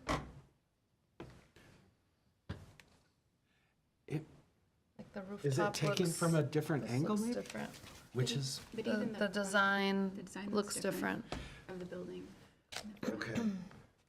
But this one's from June 23. I don't know if that makes a difference. Sure. Yeah, let's ask the applicants. We haven't, Thank you. board members, we haven't opened the public portion of the meeting yet. We'll ask once we. Sure. We Yes, get to let's that point. answer it Thank you. Staff Thank you, conclude, though. and then we should ask the question. Sure. Thank you. You could maybe nod from there if you think it's the right one. Okay, it's the right one. This one. Okay, not that. Okay. That's a good This answer. one. Yeah, this one.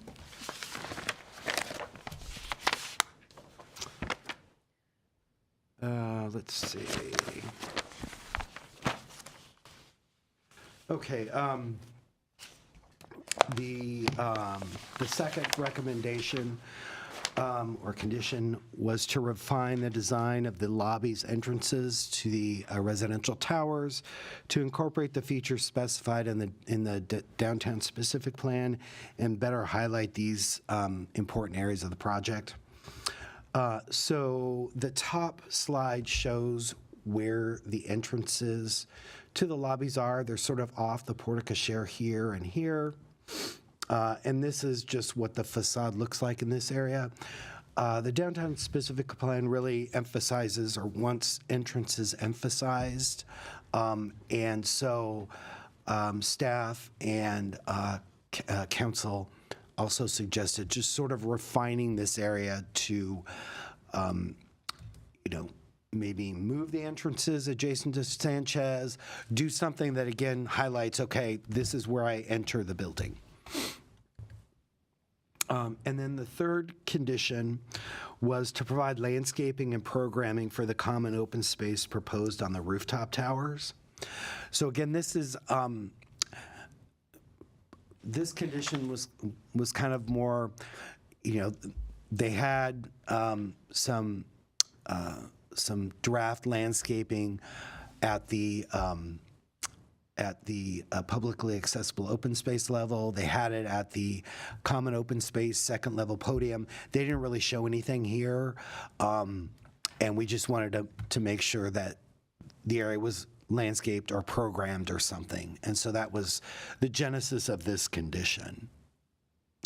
I'm going to conclude now, but I did want to mention you all received one email, and I printed it out on your desks from Ms. Kathy Yurka, who was concerned about the glazing that was being used. Did I give you that email? You did email it. Okay. I will give the applicants that email. And then you also received, you may remember a year and a half, 2 years ago, seeing a project on this site. It was different. It was a hotel. But one of the board members requested your advisory comments at that time, so I gave you a copy of that. So that concludes my presentation. If you want me to go back and show you any slides, I can do that. The applicants also have a PowerPoint. They also have a fly-through. Oh, great. I wasn't here when this project came through previously, and if you wouldn't mind, just, are there any big highlights from the advice that was? Okay, that'd be great. Thank you. It sounds like we're going to go through it ourselves, so thank you. Are there any other questions? Yes. Okay. Madam Chair, thank you. The big picture, Mr. Kiesel, in regards to the downtown specific plan, I remember previously that this, as you indicated, was presented to us about 2 years ago, may have been 2.5 years ago, and it was a hotel, more or less the same scale as far as height, stories, and whatnot, but it was a hotel. I assume the council hearing that occurred November of 2023 was not the hotel, and it's the project that we're seeing today. Oh, I'm sorry. You're correct. Yeah. Yeah. What they saw roughly 3 months ago, 3.5 months ago, was the project that the exact project that you have your packet with today. Multifamily. Yeah. Same. So had the hotel project gone to council as well previously? 3 years ago, whatever it was? It went as a stage 1 review. I see. Okay. And I remember in the hotel discussion, there were, we concentrated a lot on the open space requirements overall and how the open space requirements of the hotel project were being calculated based on the overall open space of the entire 5-acre lot. Right. And how we had kind of said, well, that doesn't quite make sense. We should kind of focus in on that area, on this subject area, which is the parking lot, the 78,000 square feet. Nonetheless, in this proposal, can you provide some more color in regards to the amount of common open space or accessible open space to the public that's required with these number of units, and how specifically does this project address it with the triangular portion that's really at the sidewalk level? Because everything above is really project related. So I assume you would have to be a resident or you're one way or another to access the upper levels. Whereas in the corner, the triangular corner, in addition to the bleachers, as we're calling them, quote unquote, and I think you said you had a rendering of that, is satisfying the common open space requirements of this. So I was wondering if you could kind of dive into that a bit. As far as Sure. what The downtown-specific plan downtown calls for. specific plan requires a number of types of open space. One of those types is the publicly accessible open space, and a certain percentage of the overall site needs to be publicly accessible open space, meaning it needs to be accessible to anyone that wants to go there. It can't be restricted to residents or restricted to, the people in this case that might eat at the restaurant. It needs to be accessible to me if I feel like walking down Brand and going into the area. So the DSP requires, and it may take me a second because it's in the staff report.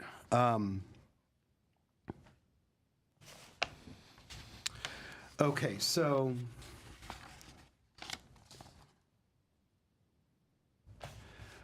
10% of the gross site area needs to be dedicated to publicly accessible open space. So this site is, the overall site is 5.4 acres. And so 10% of that area needs to be publicly accessible open space. And this site, this slide that I have up right now shows where that open space is located. As I mentioned, most of it is at the intersection or can be accessed from the intersection of Sanchez and Brand in this area, and it's kind of a newly created plaza. This is the 14-story office building here, and this is the new project. So the bulk of that area is here. Here being the dark, The dark green, yeah, yeah.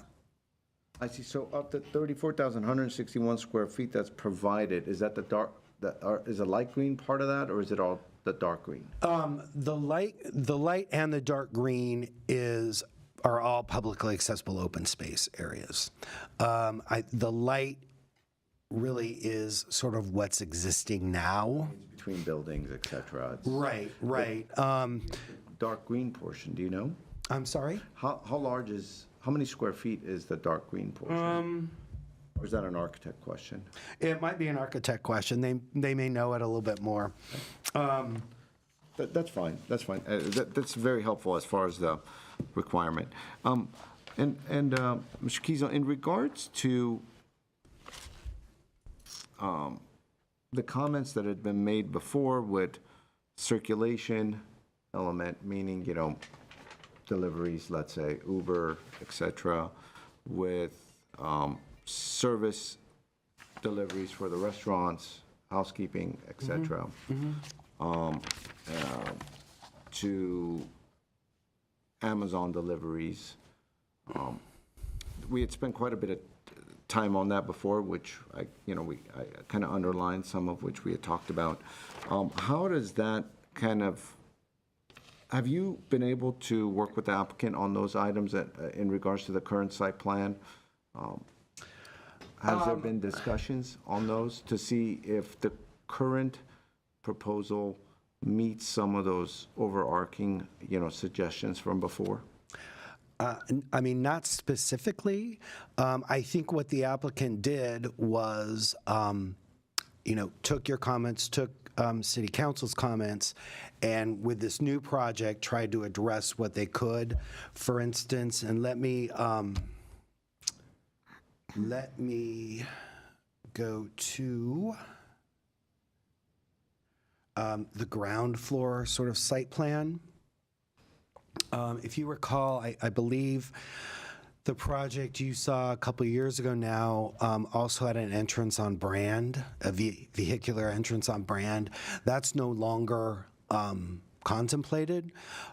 Instead, there are two entrances on Sanchez. The entrance at the Porte Cochere, which I talked mostly about, and then there's an entrance, the far western portion of the site here. Excuse me. So sort of the interior vehicular, excuse me, maneuvering has changed a little bit. There are there's a delivery area to just immediately to the east of the Porte Cochere. And there are other, sort of service uses backing up to the ground level parking. So that's kind of the extent of what we did. I see. But you haven't really had those discussions with them, but we could ask the architect as to how they've addressed some of those thoughts. Yeah, I mean, they had a copy of your previous concerns. They were at the council meeting with the hotel at stage 1. So, and it's really, it's kind of a new, fresh project. I mean, there is no more hotel component. The hotel use had no residential component, so. But a lot of the same issues still apply in regards to circulation. And I know that there are future plans for Brand Boulevard in terms of the transportation plan. Has that been communicated with the architect, and have you been? Yeah, in terms of the improvements that they'll need to make to Brand, Okay. They'll need to comply with I think it's the Brand Boulevard specific plan. Park and everything. The Brand Boulevard Yeah. downtown. Well, there are specific requirements for Brand Boulevard. Right. So they will need to comply with those requirements. I forget the document.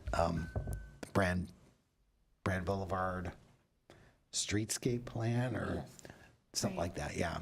And even public transportation on Brand, just accessibility to this site is, for instance, where's the bus stop nearby or? Yeah, that hasn't been. Okay, thank you. Sorry, I have a quick question regarding the circulation. I guess just reading the previous comments, it says a concern was raised by the board regarding traffic circulation to and from the project from Sanchez Drive. You mentioned the old design had an entrance off of Brand that has been eliminated, so the architects felt strongly in only keeping access from Sanchez. Sanchez is a one-way street, isn't it? Yes. Yeah, I, if my memory is correct, I thought there was also some concern about having automobile access into this new portion of the site from Brand so close to that, so close to the intersection of Sanchez Brand, the freeway. And so I think, that entrance was just eliminated and it's just on Sanchez now. Okay, thank you. Thank you. So how would you like us to proceed? I think you said you had some slides you wanted to put up to get feedback on? You saw my slide presentation. If you got any other questions, certainly we can go through that. The applicants also have a slide presentation, but they also have a fly-through of the project. So Perfect, so staff is done at the moment. I am done. Okay, Yes. Sorry, one more question before we move on to. Sure. The 3 conditions that you read off that city council set, have those been addressed yet? They Or- have not. Okay. Yeah, those are still, as I mentioned before, the plans that you're seeing now are the same plans that council saw 3.5 months ago or so. Okay. And the applicants are fully aware of those 3 conditions. And you can confirm with them, but it was my impression that they wanted to get your feedback and then sort of make all the changes at once. All right, great. So- Thank you. Thank you. And now we'll open the public portion. And would the architect or the applicant like to come forward first? Okay. Please state your name. Good evening, board members. I'm Ben Spector, Development Director with Ani Group, joined by Scott Berry, the architect, and Blaine Shearer, the landscape architect. We're happy to get your comments today. We want to thank Roger for the very detailed and thorough review. Just to answer a few of the questions off the bat. So on the ground floor, we do have a half-acre public plaza that we've incorporated, and that is 23,500 square feet. So that meets the public continuous open space requirement. As far as the traffic study, we do have access to Dorian through the existing parking garage that we're connecting to. We are working on a traffic study now, and we had an initial meeting with DOT last week. So we're working through those issues. And then as far as the bus stop and the street on Sanchez, there's a bus stop at the corner that we've began to incorporate in our streetscape. But Roger, if you could cue up the fly-through video, You want the fly-through first? Okay. and I'll invite up Scott to walk through the design. And while that's being loaded up, and thank you for the additional detail, in regards to your conversation with DOT about the door and access, what is the general idea there? So Or our what would meeting you with think is ideal? Yeah, our meeting with DOT was more so about traffic analysis to start. So we put together a prelim traffic study, and it so far has shown that we're not going to have a significant impact on the streets. But as far as connection goes, we have an existing parking garage that has 1,000 parking stalls in it. So we are trying to connect to that. We haven't fleshed out all the details yet, but we're working through the loading. As you could see on the ground floor, we think like loading for each building is important. So we've incorporated that so 2 45-foot trucks can fit for each tower. Right. Yeah, because you had some excess parking in the existing parking structure, so the idea would be to try to utilize that. So the door and entryway, vehicular entryway would be for really parking, not so much pedestrian. Am I understanding That's right, that yep. correctly? Okay, thank you.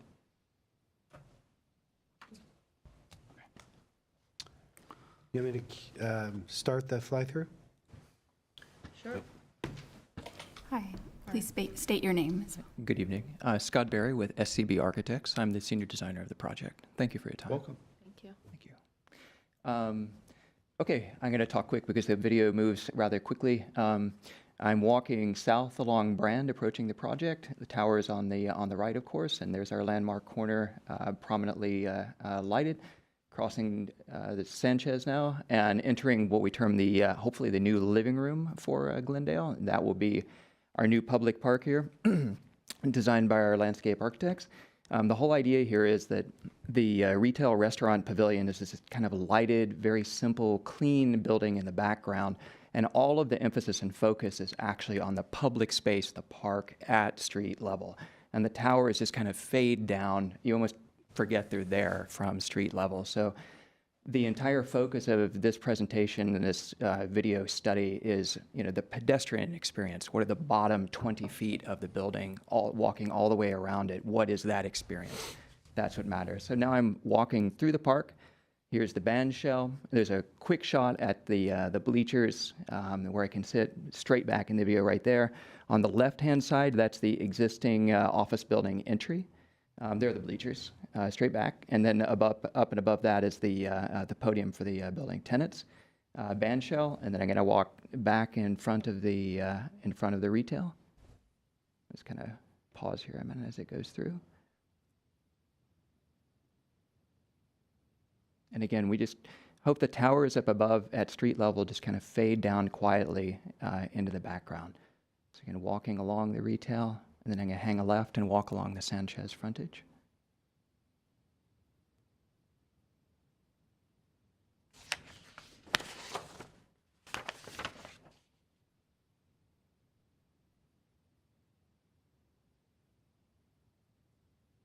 And as Roger pointed out, this is an opportunity for building signage and an entryway statement into downtown Glendale. It's the bottom facade of the building. It's the elevator cores of the towers touching down.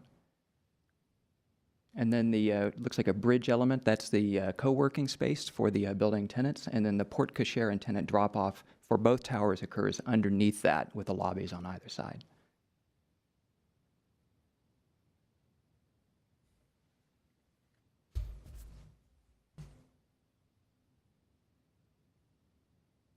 And then we'll back up and start to move up the towers a little bit. And I think that's where this video ends.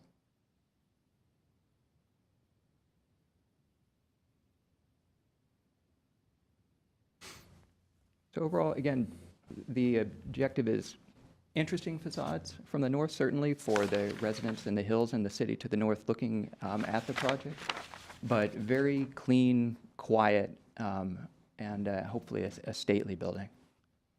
Thank you. Thank you very much. Do we have questions? Yeah, thank you, Madam Chair. Thank you. So, I guess when we were looking at the site plan earlier, there was the dark green portion, the triangular portion, and you mentioned the 23,500 square feet, so I assume kind of this area is the 500,000 square feet? That's right, yeah. And maybe we could get the ground level site plan up, and maybe you could just kind of walk us through the circulation of it, both vehicular and pedestrian. I could see improvements have been done since last time, so it'd be good to kind of understand the holistic thought process of how deliveries come in, how Lyft, Uber, et cetera, come in, residents come in, public, visitors, et cetera. Okay, so I'll tackle the essentials first. So deliveries meaning garbage removal as well as move-ins, move-outs. We're not only servicing both of the new towers, we actually have to service the loading dock for that existing office building too. So the existing dock to that building is just to the page left of the elevator core. You can see the couple of trucks there. That's the existing dock for the existing office building. So there's no way to get the trucks in and out of there except The left one? correct, except through the new development. Okay, so I think that all things being equal, we want to devote as much space to the public park as possible. So in the hotel iteration, for example, there was a major garage entrance coming in where we're putting parks. So we would rather have, people sitting around hanging out rather than, the garbage being removed through there. So all of that is going to come through the driveway entrance on Sanchez on the screen left there. Trucks will enter into there and then over and access the existing office building dock as well as the new residential docks underneath the podium and then back out again the same way. Residents parking down in the garage below will drive straight in and then down the ramps at the page right. Actually, I don't think I included the subterranean garage levels in your. It's in the here. packet.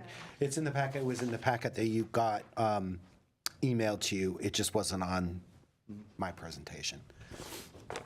Okay, if I'm arriving resident and or visitor and or Uber pickup drop off, I'm going to come along Sanchez, hang a right into the generous porte cochere and hang out in there and wait for my drop off. And or if I happen to be, dropping off, my wife or son at the front door of the building, then I can proceed straight through there and into the garage proper, and then hang a left and down the ramp.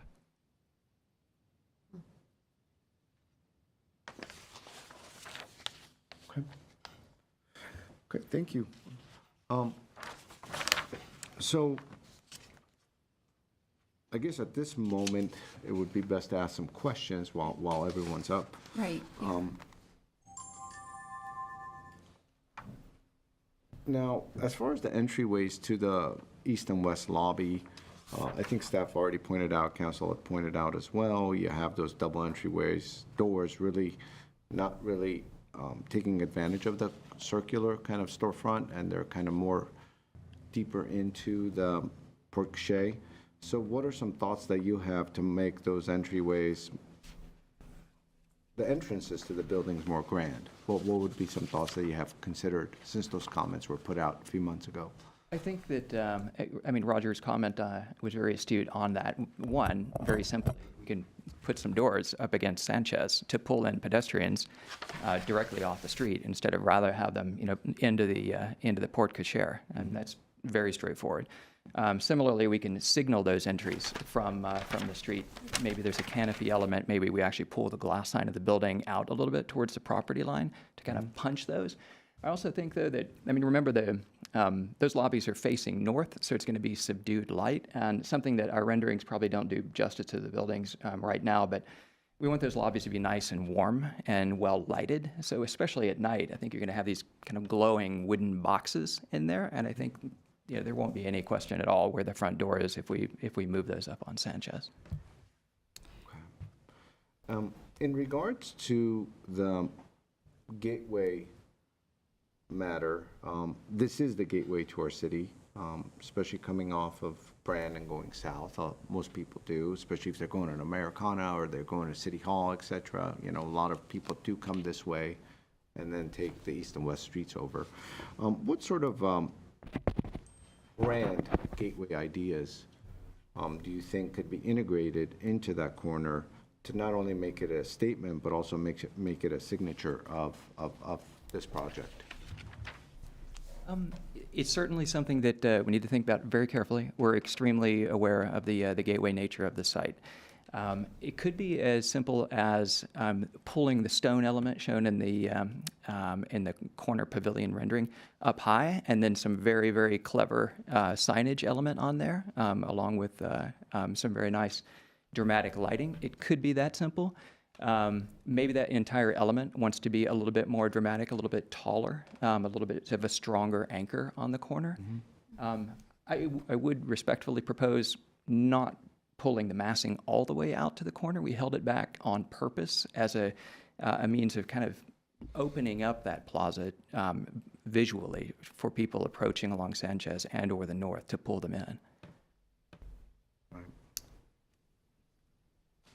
Yeah, because it's an interesting conundrum. You don't have a lot of room up there on that restaurant space, and so if you were to, let's say, pull this roof up and create this kind of grand statement, you'd be eating away at the seating area. So you have to come up with some sort of a creative way of doing that, of how to integrate some of the council's comments, some of what we're going to say. But that is an important matter to think about.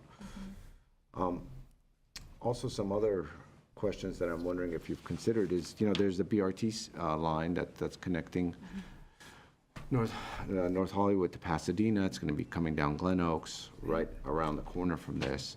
And there is going to be a lot of people kind of coming through that, A, and B, I know the city's working in conjunction with that project to create north-south transportation corridors, up Brand and Central, vice versa. And so what has been done to be forward-thinking to that project that's going to come around in a short 5 years? I guess I'm not understanding specifically the nature of the question. Forgive me. I know that again, clearly this is a gateway welcome to Glendale moment, you know, and also a moment to show off, you know, the city. So I think that generally speaking, the generosity, if you will, of that new park, like, here it is. This is a gift, you know, back to the public, you know, to create this space for public gatherings, events, bands, and whatnot, and hopefully it'll serve as that landmark and that moment for the city to brag. Mm-hmm. Well, I guess what I was referring to is, for example, in the Americana, Mr. Crusoe went beyond the normal setting, right? He created this park area that's lawned, you know, and they take a lot of effort to maintain that lawn. And in the weekends, it's great because, you know, a lot of people actually go there with the families and they're sitting on the lawn and the music is playing and they're shopping, they're spending money, et cetera, and they could do the same around the restaurants as well. You know, when we're thinking Gateway, we're thinking a celebration of entering the city. The gift should be usable for the public. And what we mean by that, not just a ton of hardscape, but thinking through some of the issues that an urban space faces, you know, at nights, how to keep it safe, but at the same time, how to make it inviting so time is spent there. There are not a lot of parks in that specific area, right? So you would go north and you would get parks, or you would go east and west, you'd find parks. But we're adding a lot of residents right there, and it's the freeway just north of us. And so it does make sense to think about that. And so in your fly-through, there was just a lot of concrete. There was just a lot of hardscape.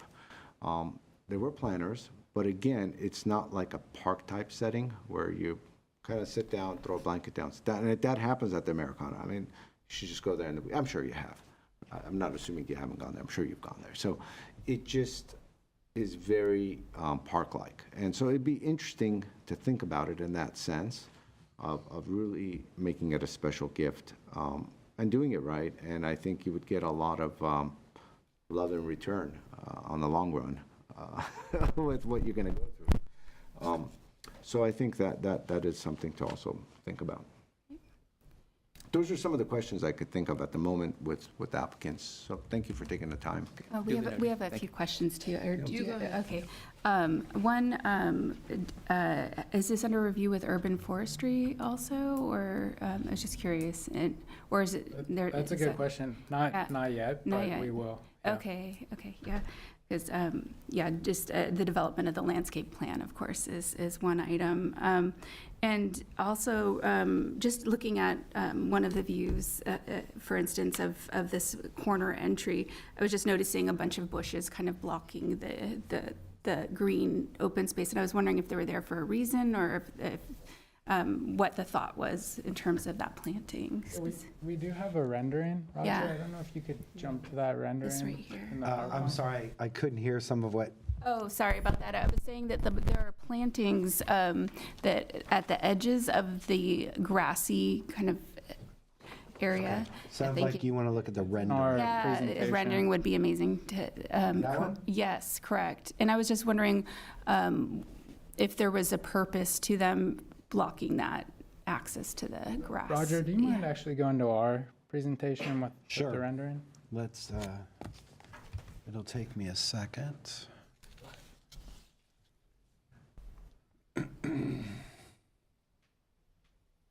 Tell me when to stop.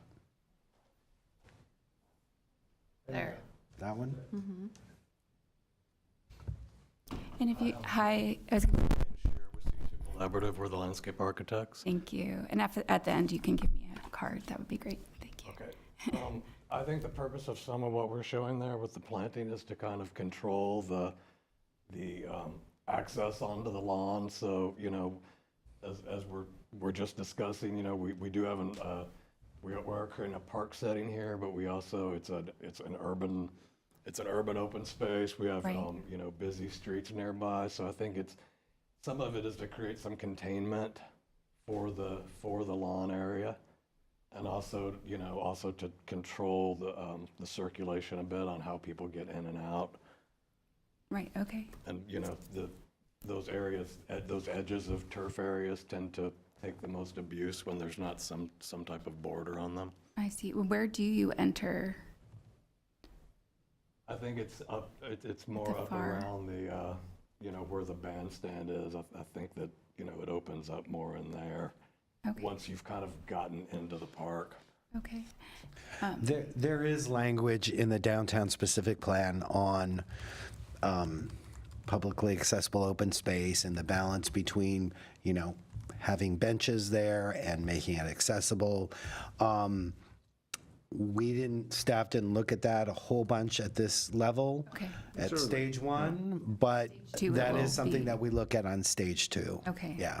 Well, that's what's the intent, comments right? are for. Is to give Right, comments. yeah. for that Right, to get exactly. input. I'm not saying you've overstepped your bounds. I'm saying, there is language in the specific plan as to, what you're conveying as maybe a concern right now. Right. So, And I was curious too, the sidewalk there, is this a pattern? Maybe again, this is like the next step, is it like that specific pattern proposed, or is that? That's an It's existing. the existing that's the pattern. existing So the pattern. one that is going into the building itself, I guess we'll get into materials in the next round, but it'd be good to know what that is. And even the planters themselves, just your thoughts on what the shapes they are and things like that.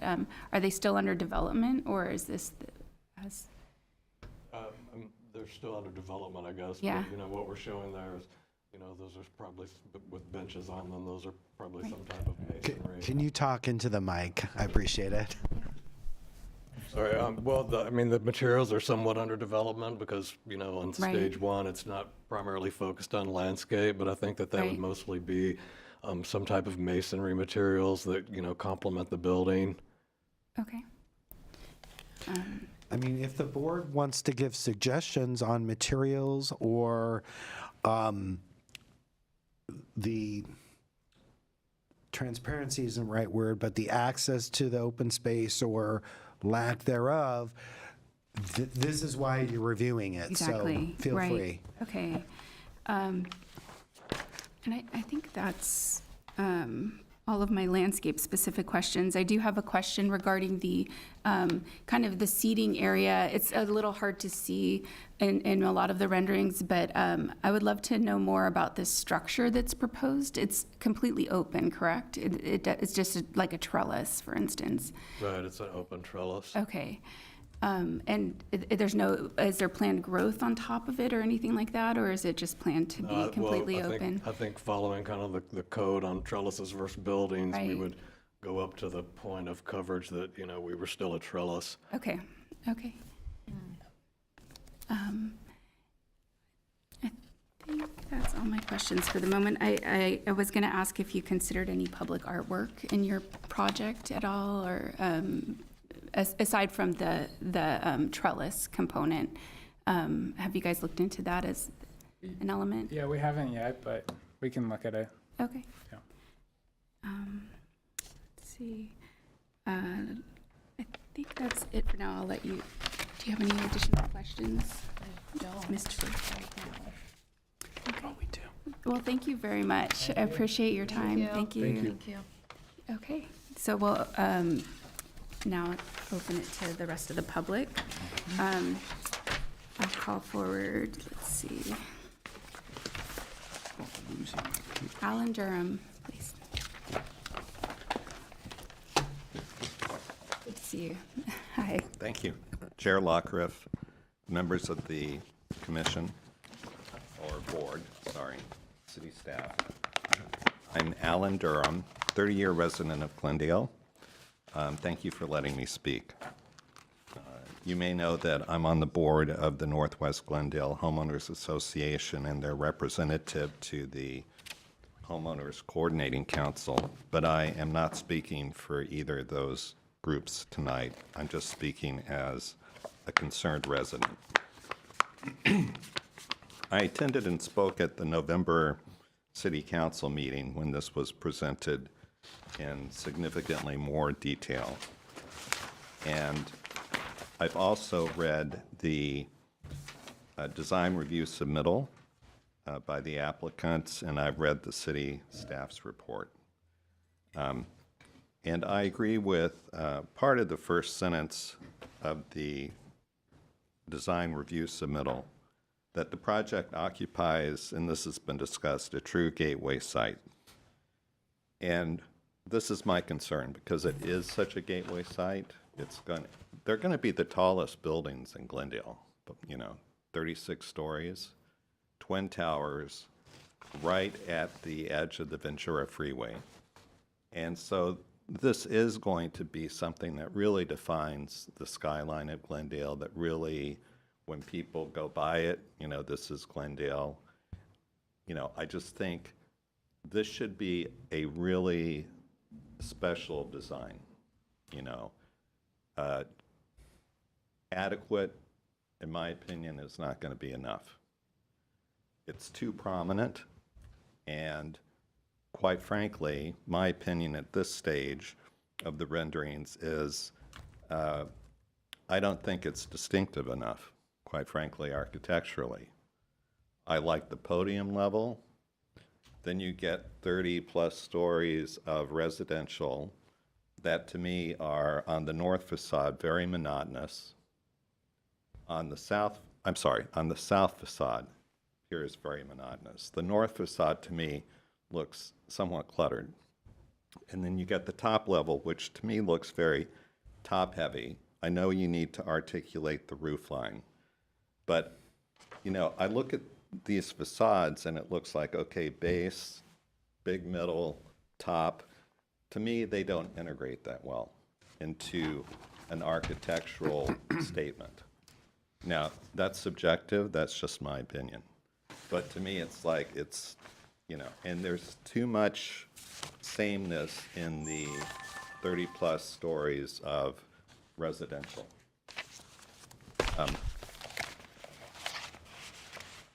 One of the things that's always bugged me about the submittal is because it says it's a gateway project located immediately above the Ventura Freeway, and the word above is still there. I brought this up at City Council. When I look at maps, north is above, south is below. This is below the Ventura Freeway. It's south of the Ventura Freeway. And I don't know why the applicants keep referring to it as above, but. I just wanted to give you a heads up that your time's almost up. Oh, okay. Get your main points out. Sorry, didn't turn that on.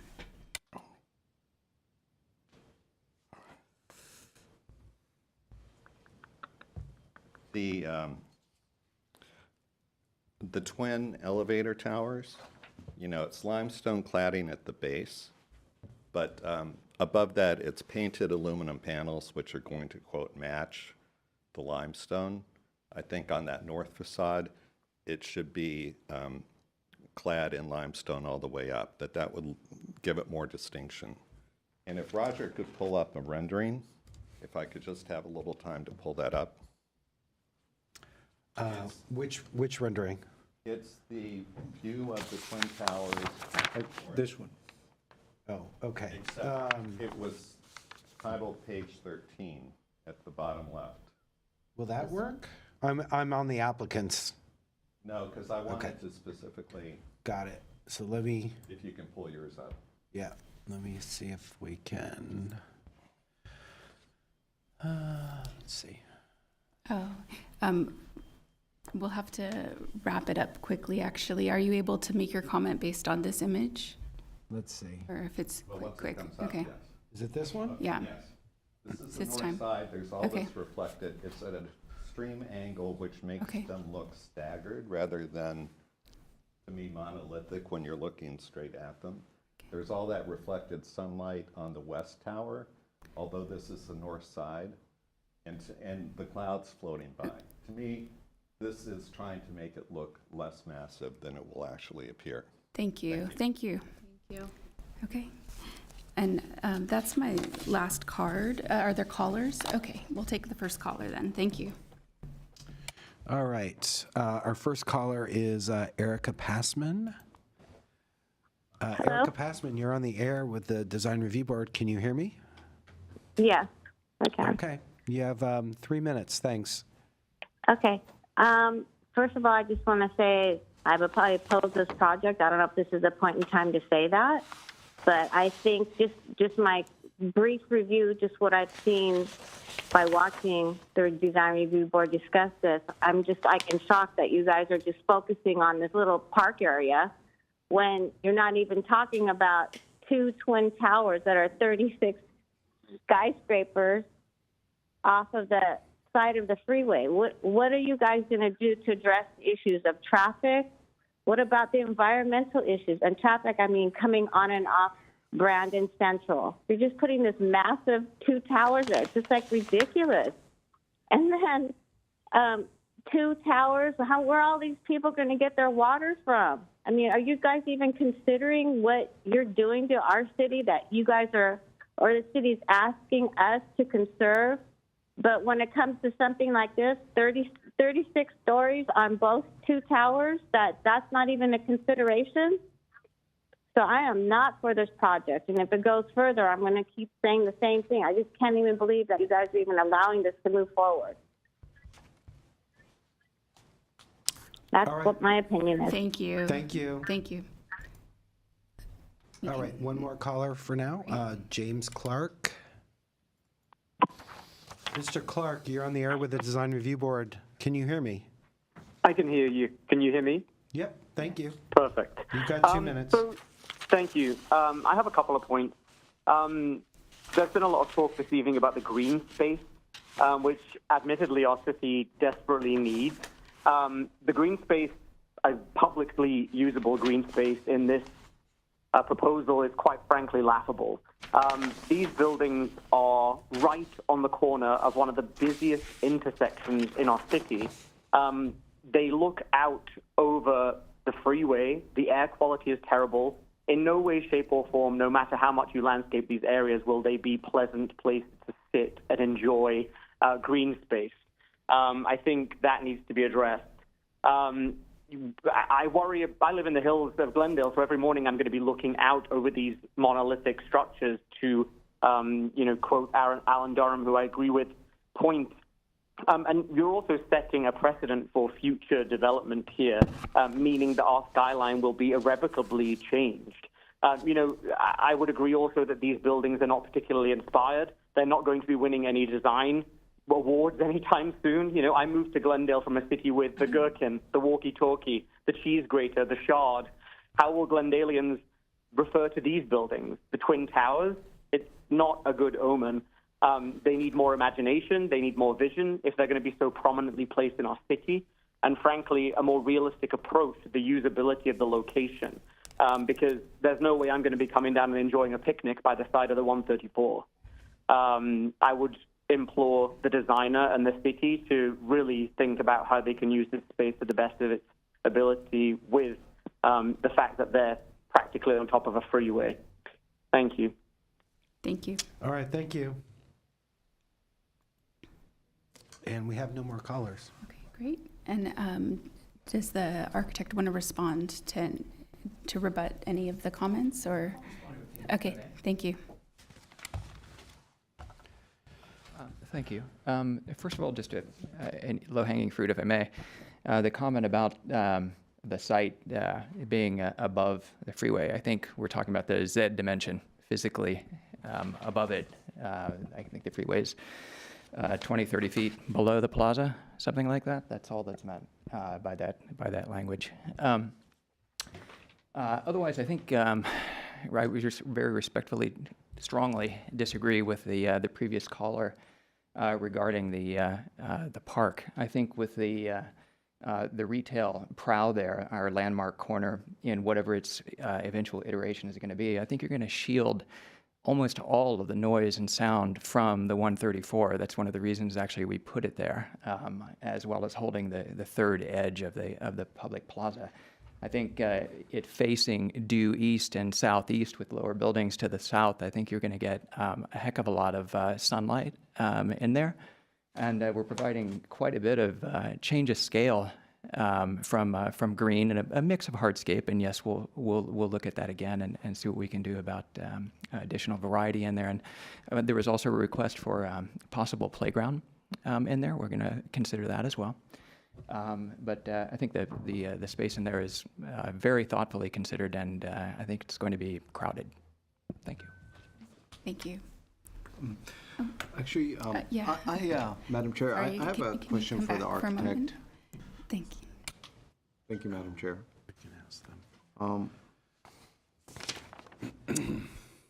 and I had it here. Allow me one moment. In the meantime, I have a question too. I was going to ask regarding one of the callers that mentioned water and things like that. Do you have is it going to be a LEED building, or are there any green components to this project that at this phase? Maybe it's too early that you haven't selected, but. It's too early. We're Yeah. considering that. The informal truth of the matter is, it is by code almost impossible to build a building that is less than LEED silver of this scale. By code, it's almost impossible. So by going a formal LEED route, what you're doing is you're kind of buying a plaque to put on the wall. You know, you have to meet the requirements anyway. So we're still considering that, though. Madam Chair, we have one more caller. It's at your discretion if you would like to take it at this time, since we're still within the public portion We of the are in hearing. the public portions. That'd be fine. But before we get to the caller, since the architect's here, Thank you, Madam Chair, Chair. As it's been alluded, the facade has significantly changed.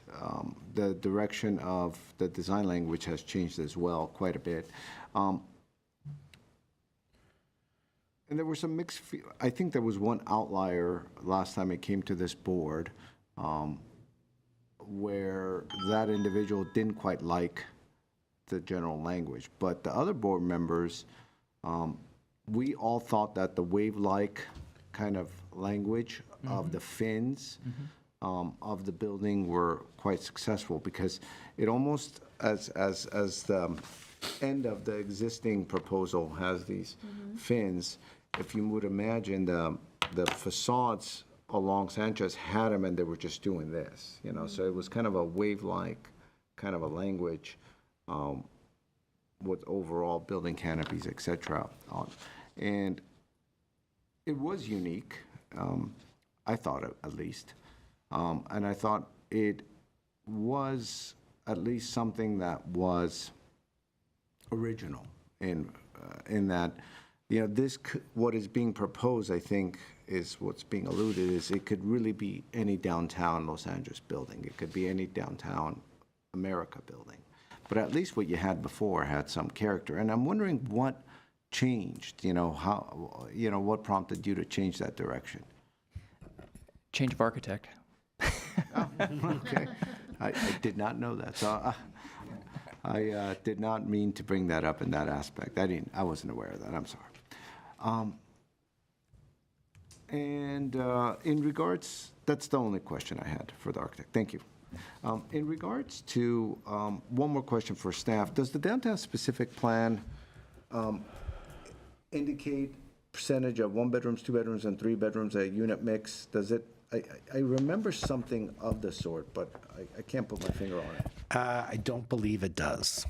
Okay, so it was a guideline, or who knows? You don't know what I'm talking about. Well, I think I know. Is there something in the document that says you must have this much percentage of 1 bedroom at least, this much percentage of 2 bedrooms? I recall something in the downtown specific plan of that nature. Do you recall anything, Milka? Yeah, I don't recall anything. I can look as we're discussing this that would more, be but helpful. I don't think there is. Okay. So we'll go to the last caller then. Last caller? Okay.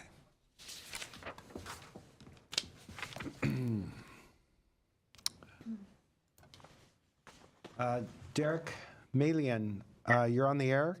Mr. Malian, Yes. can you hear me? Yes, I can. Great. Okay, you have 3 minutes before the board. Thanks. Thank you. Good evening, Design Review Board. As a lifetime resident of Glendale, born and raised, I am shocked and literally appalled that this project has been brought forth. I can't even imagine that our city is letting this kind of atrocity be built here. We have enough horrific, atrocious buildings being built in our hillside, taking down the fundamental structure of our community. And here we are again, building a twin tower situation. I mean, other speakers have alluded to this. This is not Glendale. We are not downtown LA. We are a suburban town. We are a metropolis town. We are not a downtown city. We are not LA. We have our own identity, and we shouldn't be making ourselves the highest, tallest buildings. Not to mention, and I heard an earlier caller speak about the traffic. Are you kidding me? That is the most dangerous intersection we already have in Glendale. I mean, every time I'm there, there's an accident, and now we're going to. How are all these people going to get parking? How are all these people going to be driving around? You guys want us to be more efficient in our homes. Our bills keep going up. You keep raising our rates, saying, "Oh well, electricity is more expensive to produce. We can't afford this." You can't even pave Mountain Street, which I drive every day. People, Glendalians, use these roads every day. Yet you guys don't even want to do that, because I've been getting calls from the people who do the potholes saying that they need to file some environmental impact form to do it, and that they don't want to do that. Okay, great. How's the environmental impact on a twin-story, 36, God knows how many story tall building? So have fun with that, destroying our city. Goodbye. Thank you. Sounds like we have one more caller as well. Okay. They'll be on in a second. Okay. Thank you.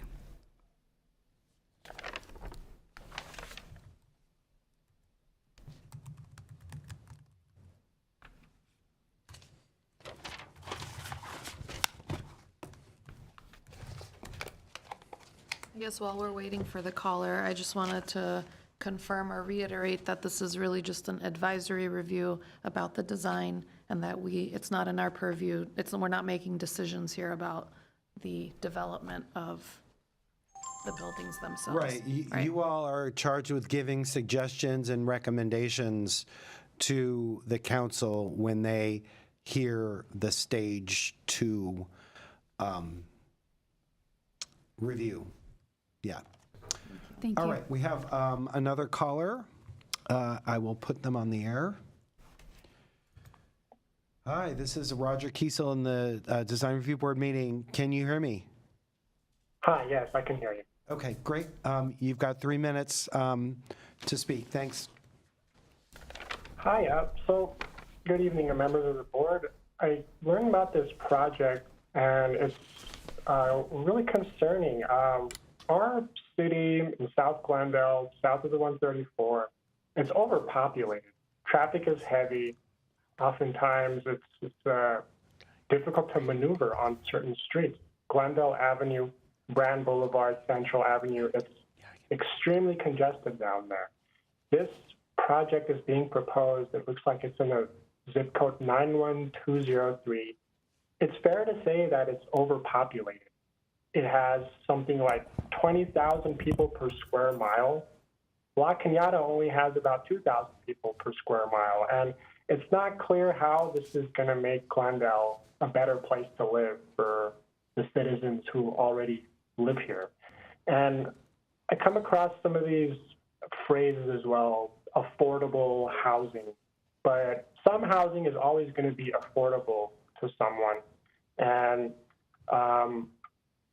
there's also this push to bring more housing into Glendale, but this doesn't really consider that by and large people are not interested in this kind of housing. People want single-family residences, like on the Brady Bunch. People are moving far, far away to attain that. I know someone whom I went to high school with, and he moved away to Palmdale to get a single-family residence because he could not find something like that in Glendale.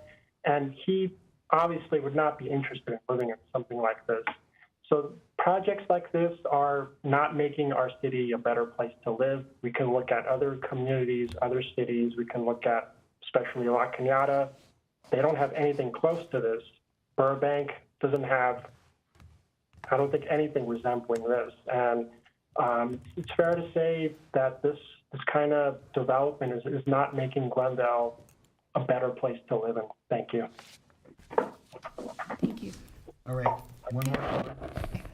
Thank you.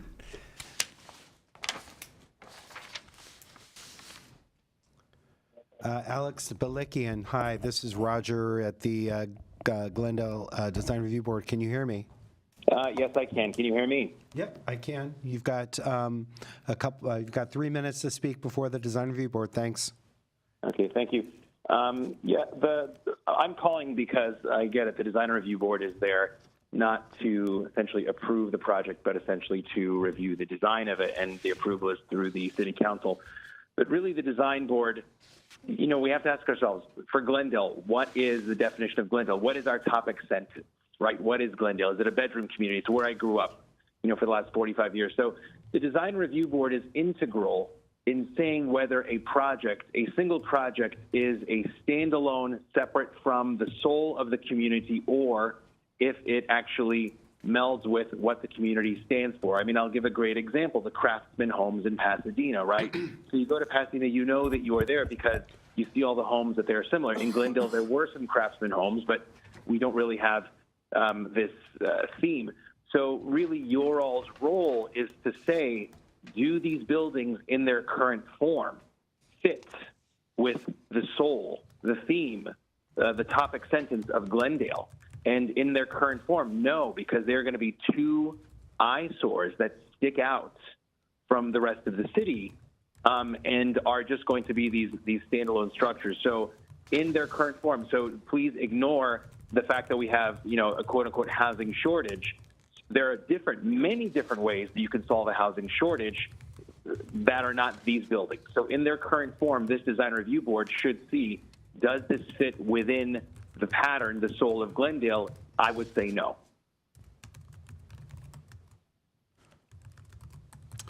Great, thank you. Is that our last caller? Okay. And with that, we'll close. Oh, should I open it to? Sorry, go ahead. Correct. I was going to say, no, we don't have any more callers that I'm aware of, but again, the applicant. The applicant, do you want to can respond rebuttal. to? Okay, thank you. Okay, then we'll close the public portion of the meeting and open it up for discussion. Sorry, no. I'm pointing to him only because I think it would be, since you were the only one of the three of us that right. was here the first time around, That would I'd be like to great. hear your thoughts. Thank you. Thank you, Madam Chair. So with all boards, you know, it's a revolving thing, right? So board members come in and board members leave. I happen to have been here when this came through last time, and so you got some feedback last time, and you're going to get some different viewpoints this time when it's a healthy dialogue to get different viewpoints. The project, and I'm going to kind of get to the design of it and the feel of it and the language of it kind of at the tail end. Because I think when we're starting to look at a project of this scale, of this magnitude, of this importance, it's always important to start off with site planning and the program. And once you have a good idea of what that consists of and what the city needs, then you kind of get to the later stages of it. And so previously, and I was a board member that had asked for the comments from staff previously, because I remember we spent a lot of time discussing it, and I've been sitting here kind of reading through it, because we just got it this afternoon, a hard copy of it. And so it's been a good refresher. And so I will go through it, and I think I'll address some of the things that have been worked into the design and some things that absolutely still need to focus on, which I think will benefit not only the project, but the community and what we're trying to do here. From what you, I think, heard, there's going to be a lot of concerned people for all the right reasons. And so the more thought process goes into these kind of massive projects, the better ideas will come out of the process. And so starting out, we had a lot of issues previously with service trucks coming in. Service trucks had not been thought of. All the ride-sharing items had not been thought of as far as all these massive number of new people coming in, et cetera. How would deliveries work for food, for Amazon deliveries, ride-share, et cetera? How would these cars come in, and how would they not create a bottleneck on Sanchez? These are important things because the Sanchez kind of is the east-west artery that connects onto the freeways. There's going to be a lot of cars moving there, and if you have a whole bunch of cars parked along the curb or stopped with their blinkers on, it creates a bottleneck, and it actually reduces the level of service of the traffic.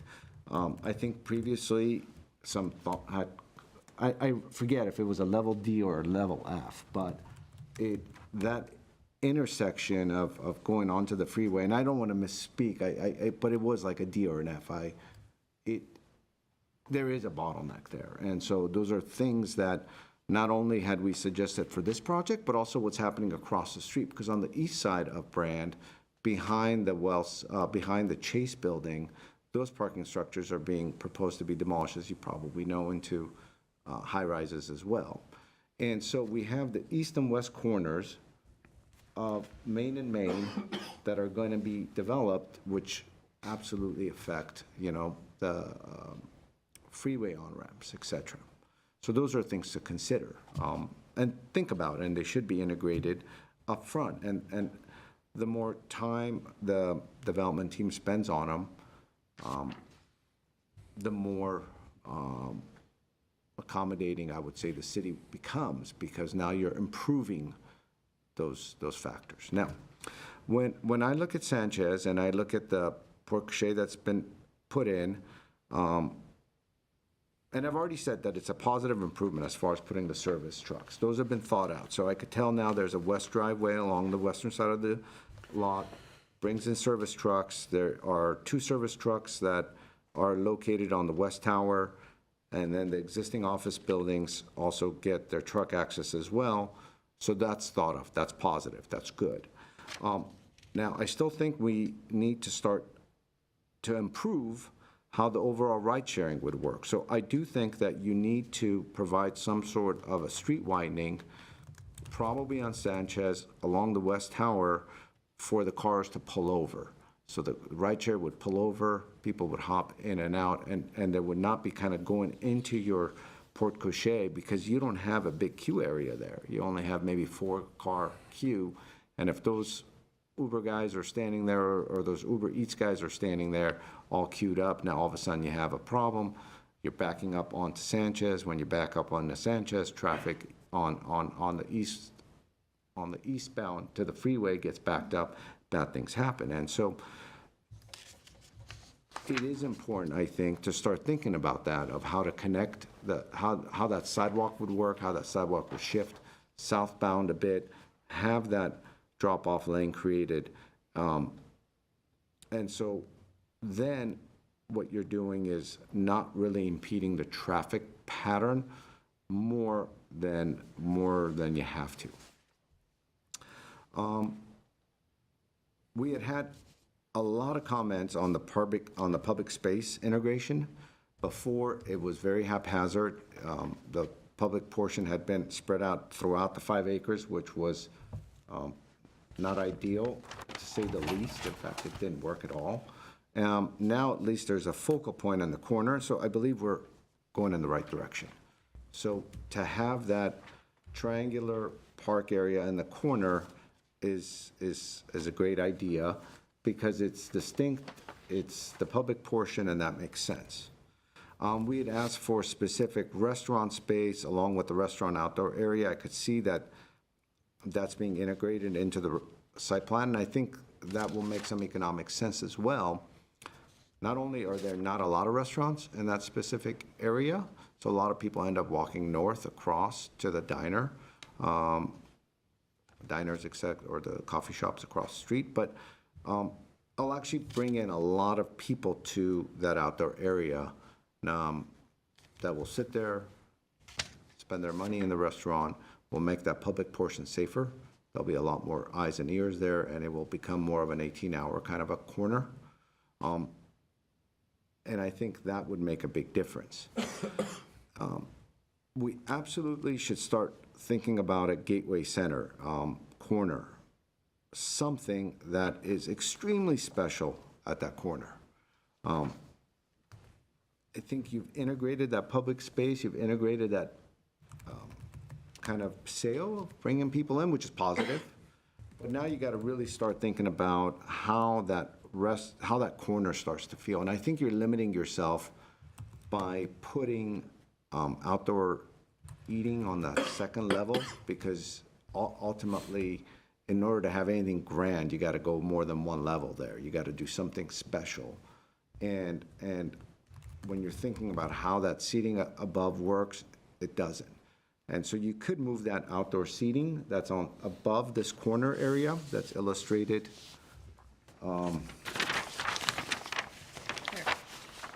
Correct. So if this corner piece, if this gets shifted elsewhere, and you have plenty of space to do it, west, then all of a sudden that corner piece could start being its own thing. I think you absolutely got to start thinking about public art and how that could get integrated into it, whether the facade just turns into different shapes and forms that are just unique, that kind of define that exterior shell, but something very different. I also think the plaza itself could be thought of programmatically with some positive things. What do I mean by that? Some time ago,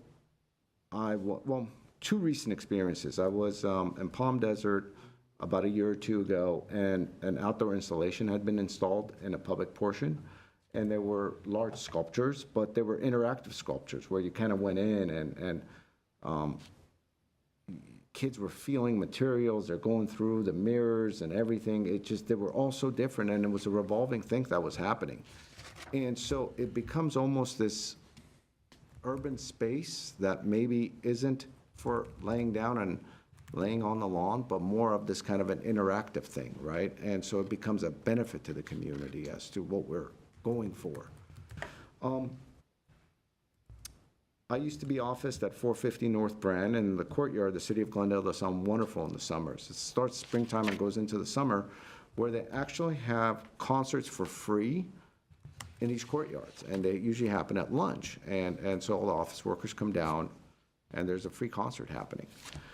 You start thinking in those directions of what really could start happening in this courtyard, and all of a sudden you start thinking about some programs that could really benefit the city, benefit this area, and how to vitalize it, et cetera. So I think it's limited at this point. You got to kind of start understanding from the community what are some important things and what would be nice to integrate, so you start integrating thoughts and ideas into your project.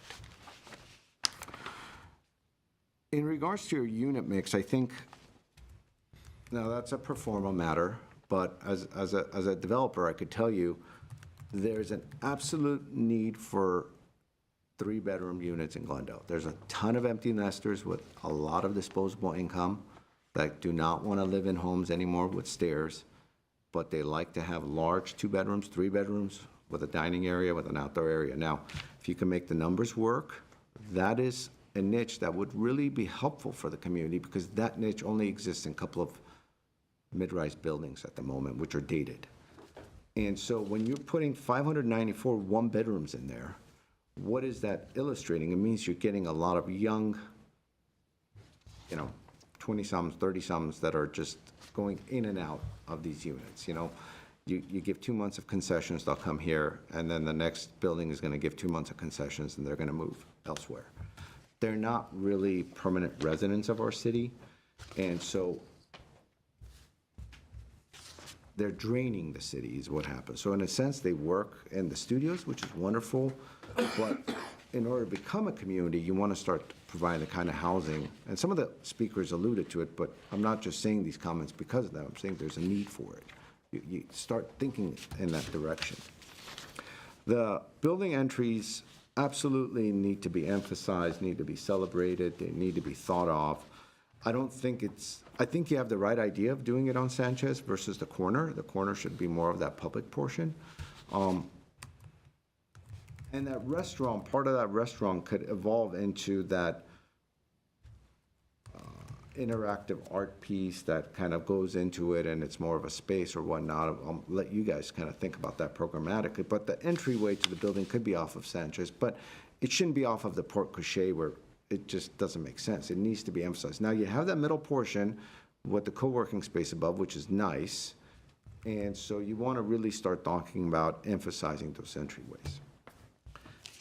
In regards to previous comments that were made, there were a lot, but as far as site planning was concerned previously, the open space should be integrated better and designed and integrated into existing open space. So I think that's been done. The common areas need to be integrated and a restaurant to have outdoor dining area, and these need to be worked out. That's been done somewhat. Concerns voiced regarding the connectivity of the various areas of the open space. I feel as though that's starting to kind of come towards. But the current proposal should address the use and vision of the plaza at the Brand and Sanchez intersection. So there's a lot of work to be done on that still, as I've alluded.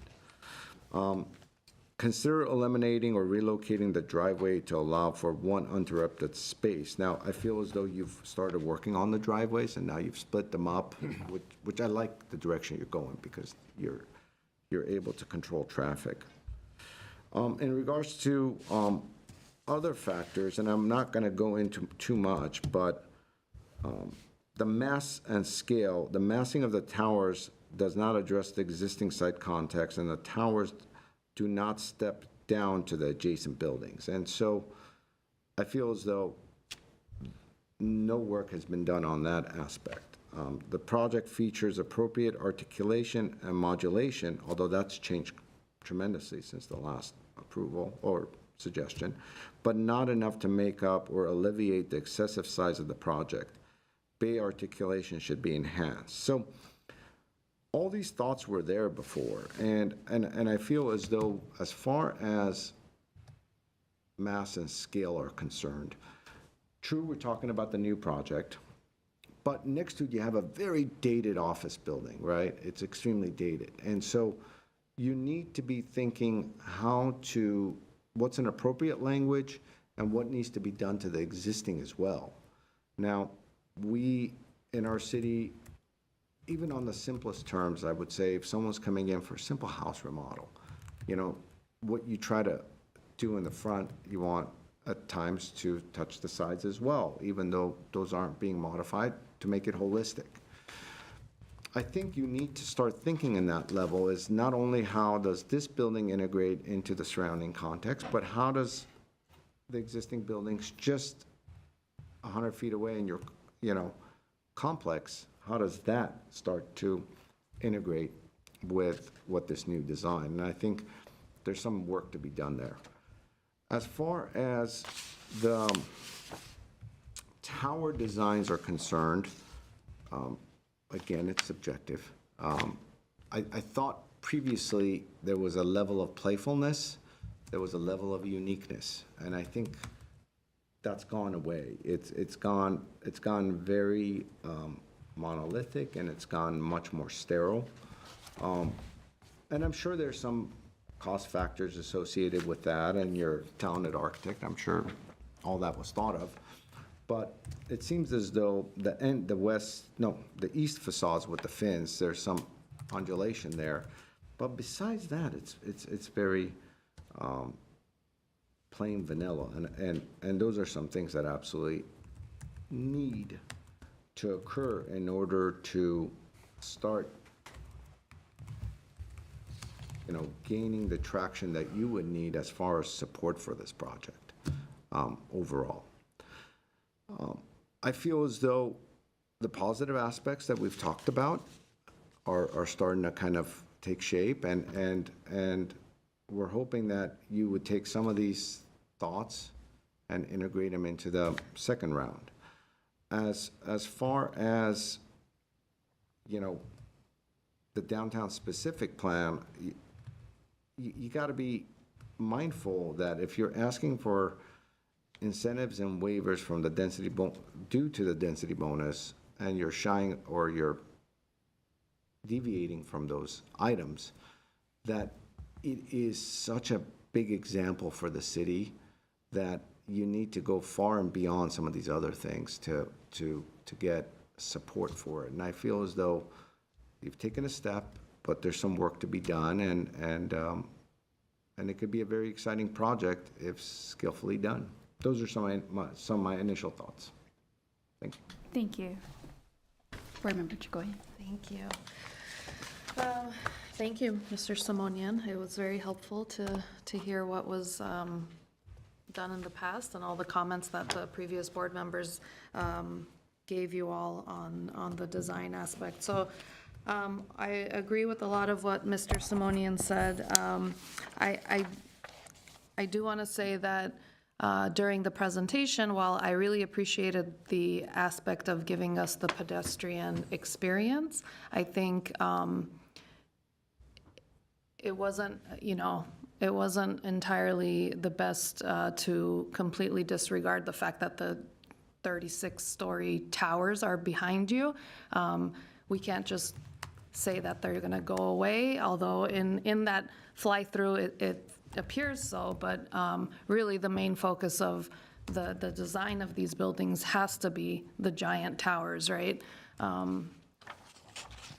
like everything that is articulated on that ground level, the pedestrian experience you did show us. I think a lot of what is working with the design is at that bottom level, but what probably needs some more work, and as Mr. Simonian stated, are the towers themselves, and I do feel they're a little flat, especially facing where everyone's going to be driving by on the freeway. This is it's such a unique opportunity to give Glendale that statement. It is the gateway. It is an opportunity for that uniqueness, character. Some architects that come to mind, like MVRDV. Like large buildings, but really so much interest and for housing buildings that it doesn't feel like just another giant skyscraper, and it won't feel like downtown for our residents, right?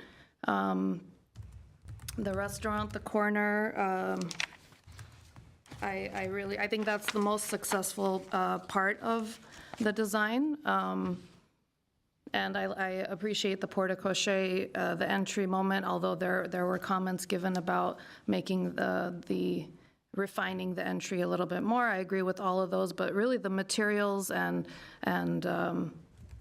undulations and, even the ceiling detailing and things like that, the soffit detailing is what's working and is fun on that ground level, but I think it loses it up higher. I like the street widening idea. I mean, I don't know if it's in our purview to even suggest, like, maybe we could widen Sanchez on the north side, and add another lane, because I do agree that it gets congested, backed up. The entry is right there off on the west. I'm sure traffic studies will be able to figure all that out. Public art, totally interactive. I think interactive sculptures and things like that is a great idea. Because really, when we were doing the fly-through, you were walking by that restaurant, it immediately reminded me of the restaurant adjacent to the Broad in downtown. And I visit that a lot with my family, and it's a great little public park. You go to that restaurant, but then the difference is the context is a few story tall building, not 36 story towers, right? So it really changes the feel and the proportion of that space.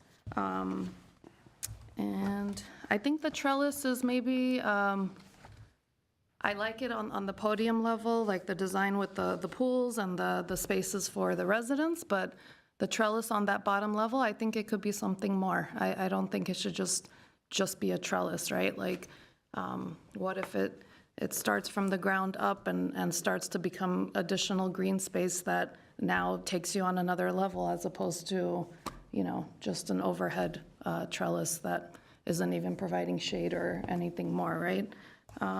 Those are some of my thoughts, and thank you. I appreciate it.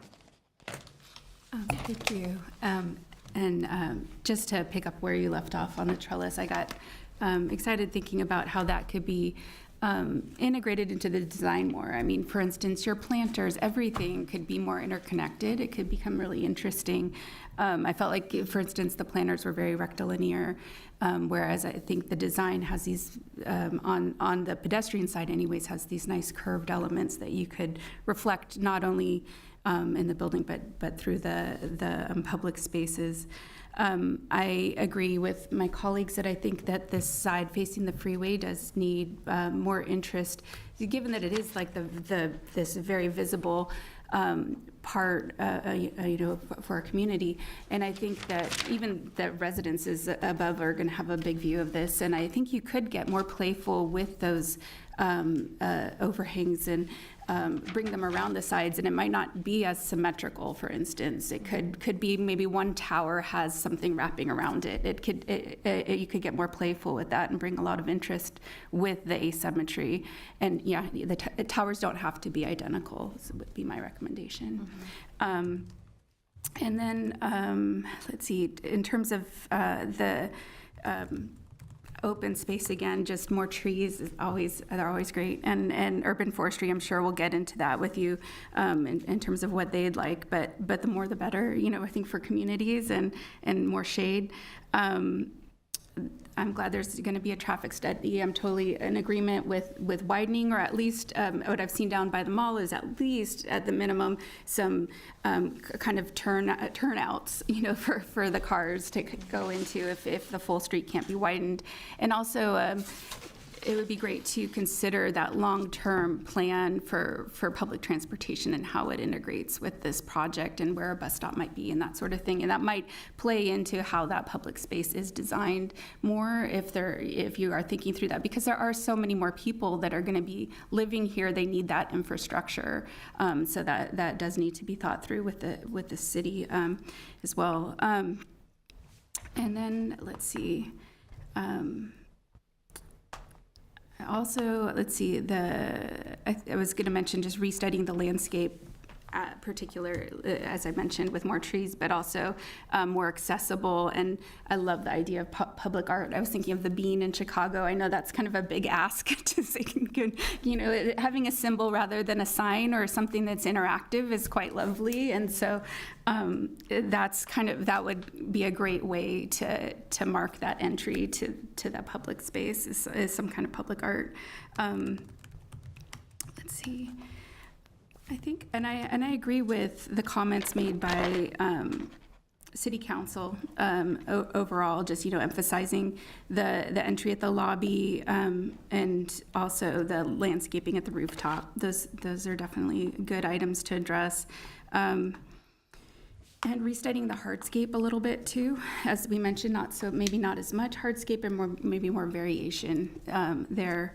And I think you probably do have biking, but I was thinking of like where did the bike lanes go? Do you have parking for bikes? Just more ways for people to interact with the space on the pedestrian level would be great.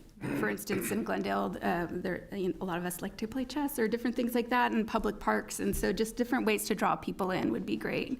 I think that's it. We're very much so in agreement on our items. And I don't know if this is a condition where you would read back. There's so many items that we've discussed, but we don't need to approve anything at this point. So how does this work? No. Okay. There's nothing for you to approve. Or if you need clarity. What we may want to do, and I don't know the answer, and you can help as well, is sort of use the previous advisory review from the previous project as sort of a guide in terms of here are some site planning concerns, suggestions, whatever. Here's some, shoot, I only have one page of that.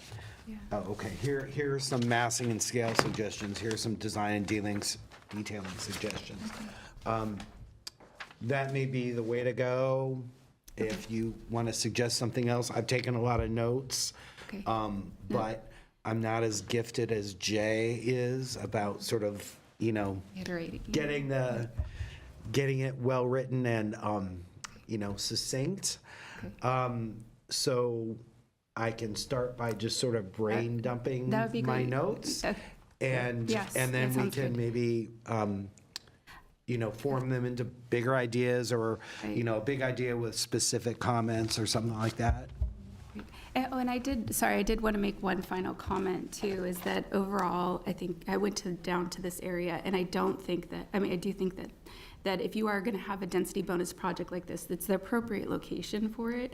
I'm not opposed. I think we really need housing in California, and so I'm not opposed to the project in any way. I just think that it needs refinement in terms of how it's seen towards the freeway. I just wanted to add that note.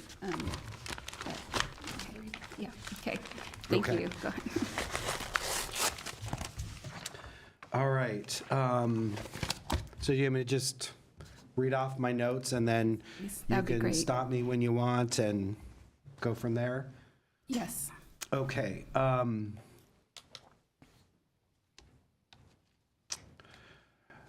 With Mr. Simonian's comments, the entrances need to be more grand. And that sort of feeds in with one of the initial comments regarding the lobbies. Move doors to Sanchez, signal where the entries are with canopies. Oh, and actually, let me start over. These were some thoughts before you three commented. So let me go to after public comments.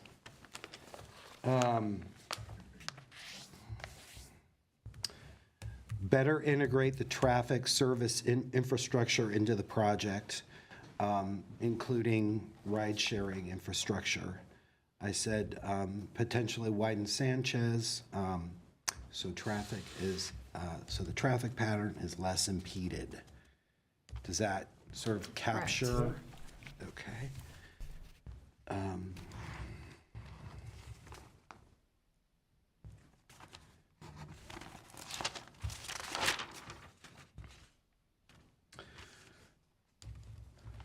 Public open space is going in the right direction. And then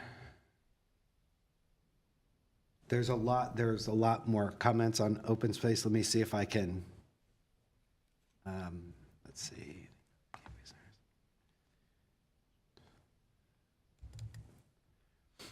Think about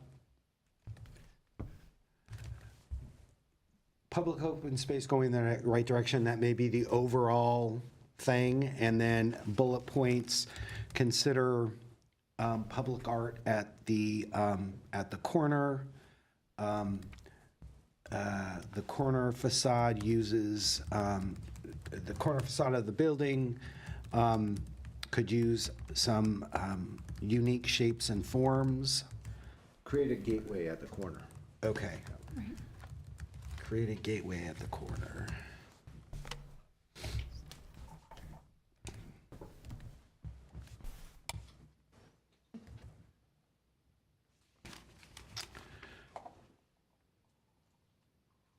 Oh, yeah, that was, think about the Gateway Center corner, something that is extremely special.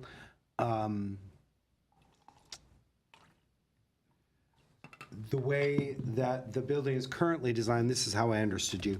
The way the building is currently designed, the second level podium, sort of open area seating, limits the limits the things you could do. Grand potential of the gateway. Yeah, okay.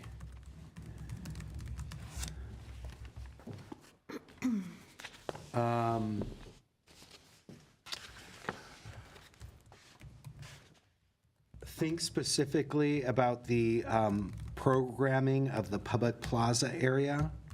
Look into interactive space, interactive space. Consider the ability to have public concerts, sort of thing. Is that? Because those programs exist in our Right. city. They Right. happen every day in the summer. But you were basically, I think, referring to, okay, here's a public open space. Give some thought as to how that's going to be programmed, concerts or the playground or, that sort of thing. The next comment I had from you was the unit mix. I looked in the downtown specific plan, there is nothing regarding unit mix. So, I mean, that can certainly be a comment, but there is no requirement. Yeah, I made it a comment for them to think about. It might make sense performa-wise, because there's a need for it, so. The next one was building entries need to be celebrated and not be off the porte cochere. Which goes back to what we were talking about. Yeah, I think what I'm going to do is I'm going to read my notes, and if what I've read makes sense to you, what I will then do is sort of, when that's done, organize them separately into, if that's fine with you. Sure, But if there's something you don't like that I said or want to say it better, please correct me. Okay.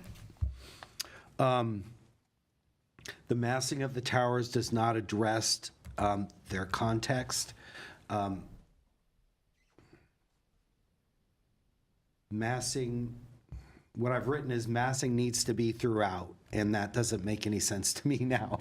I think the idea was, even before we had alluded to it, was, you know, this isn't an island. This is 78,000 square feet within a 5-acre campus. And so what we're doing at the corner should at least translate into that dated office building that next door in some shape, way, or form. And so then there is some sort of transitional language that goes from one building to the rest of the context. Okay, think campus. about how this project integrates with other buildings on site. And to clarify, are you talking about applying it to the older building or applying some of the older building? buildings. So in Yeah. other words, let's say, very yeah. similar to what we do even in other projects throughout our city. If someone's renovating a portion of a building, it's got to be cohesive with the Right, overall building. And so this is just starting to think about, well, okay, how does that existing office building, what are the programmatic needs for it in the future? Are you going to convert it in the future? What are your thoughts? And how does this campus start to have an identity that becomes the gateway corner? Right. Okay. Without dating the new building, that's why I was clarifying, you know, don't want to. This next comment was about massing. Massing is monolithic and sterile. It's less fun compared with the previous project is. Previous project was more playful and unique. Right. Needs to be more playful. And unique. And unique, okay. I think. Maybe specifically on this facade, but at the freeways, what you're talking, because I think the other facades are quite interesting. The west, yeah, the east ones, yes. Yeah, and even Brand, it's kind of interesting to see this, you know, the smooth and then this fun. So you're referring to mostly the north facade? Specifically to the freeway, yeah, correct. Okay. North facade. Okay.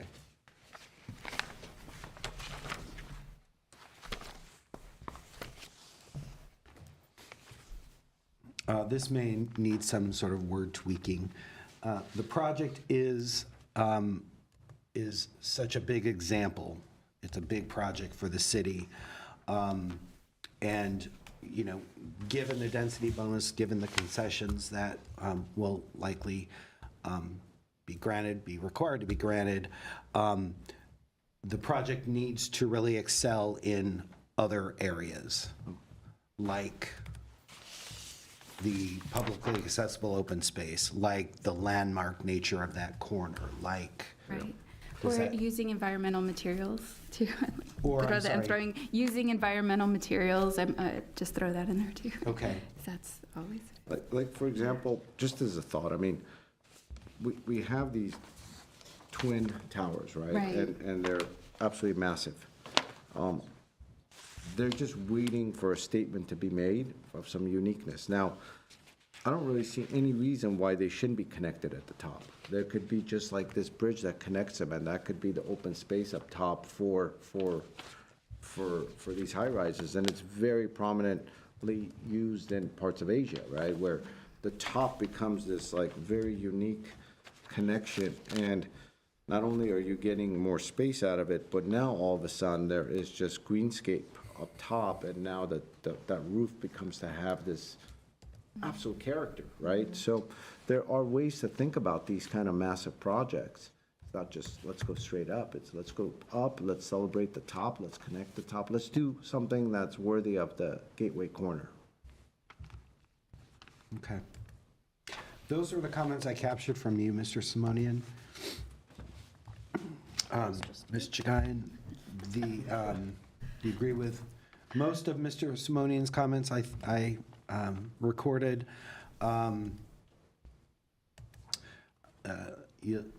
You thought the pedestrian levels were well treated. Then the towers needed additional work. They were flat, and I think that also mostly refers to the north elevation. Yeah. Okay.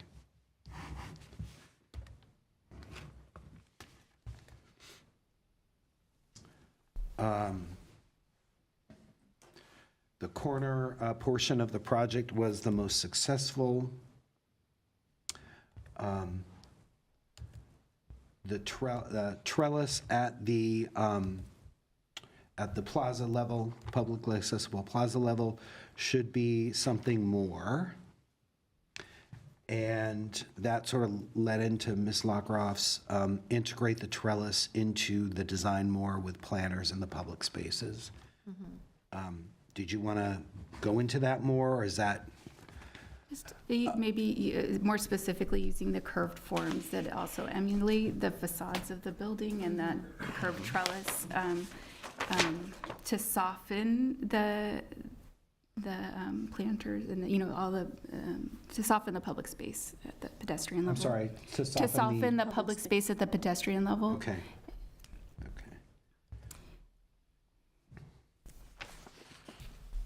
I will say, there are also, in the downtown specific plan, the open space, the publicly accessible open space, the vast majority of it needs to be open to the sky. And Right. so the trellis really can't technically act as covering. I think that dimension of the downtown specific plan was really to address what we've seen before in terms of, the public accessible open spaces here and the building cantilevers over it and above it. We definitely didn't want that. This is certainly a different situation, but we need to make sure that it's. Well, I think, you had a great thought, which was, suggestion, which was, have some sort of a ramp almost that connects the lower corner with that upper portion, and that ramp kind of becomes part of that gateway statement. And so now you're kind of, You're berming up. you're and, berming I mean, that's up, part and, of the. and that's the corner, and there's some programmatic element that's drawing people up there. And it could be just a history of Glendale. It could be kind of how the city has evolved over time. It could just be all these kind of neat things about how it's got all the park systems in the area. It could just have these interactive kind of things that you would take your kids to and say, hey, here's how Mr. Brand kind of developed the city, and this was the airways, and this is how the airport was, and this is how the train depot evolved over time, and this is how the studios came here. And so you're really educating, the public about the history of Glendale. And so now all of a sudden you start integrating those different folks into that discussion, and at the same time you're bringing people up to that area, and you're creating this gateway, and so you're starting to really think grand, and that's what I think would warrant a project like this.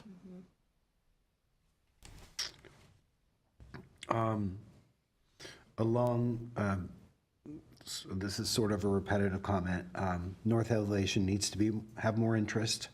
The towers do not need to be identical. In fact, I'd recommend it. Some variation. yeah. I think some variation between the two would be really nice. Okay. Yeah.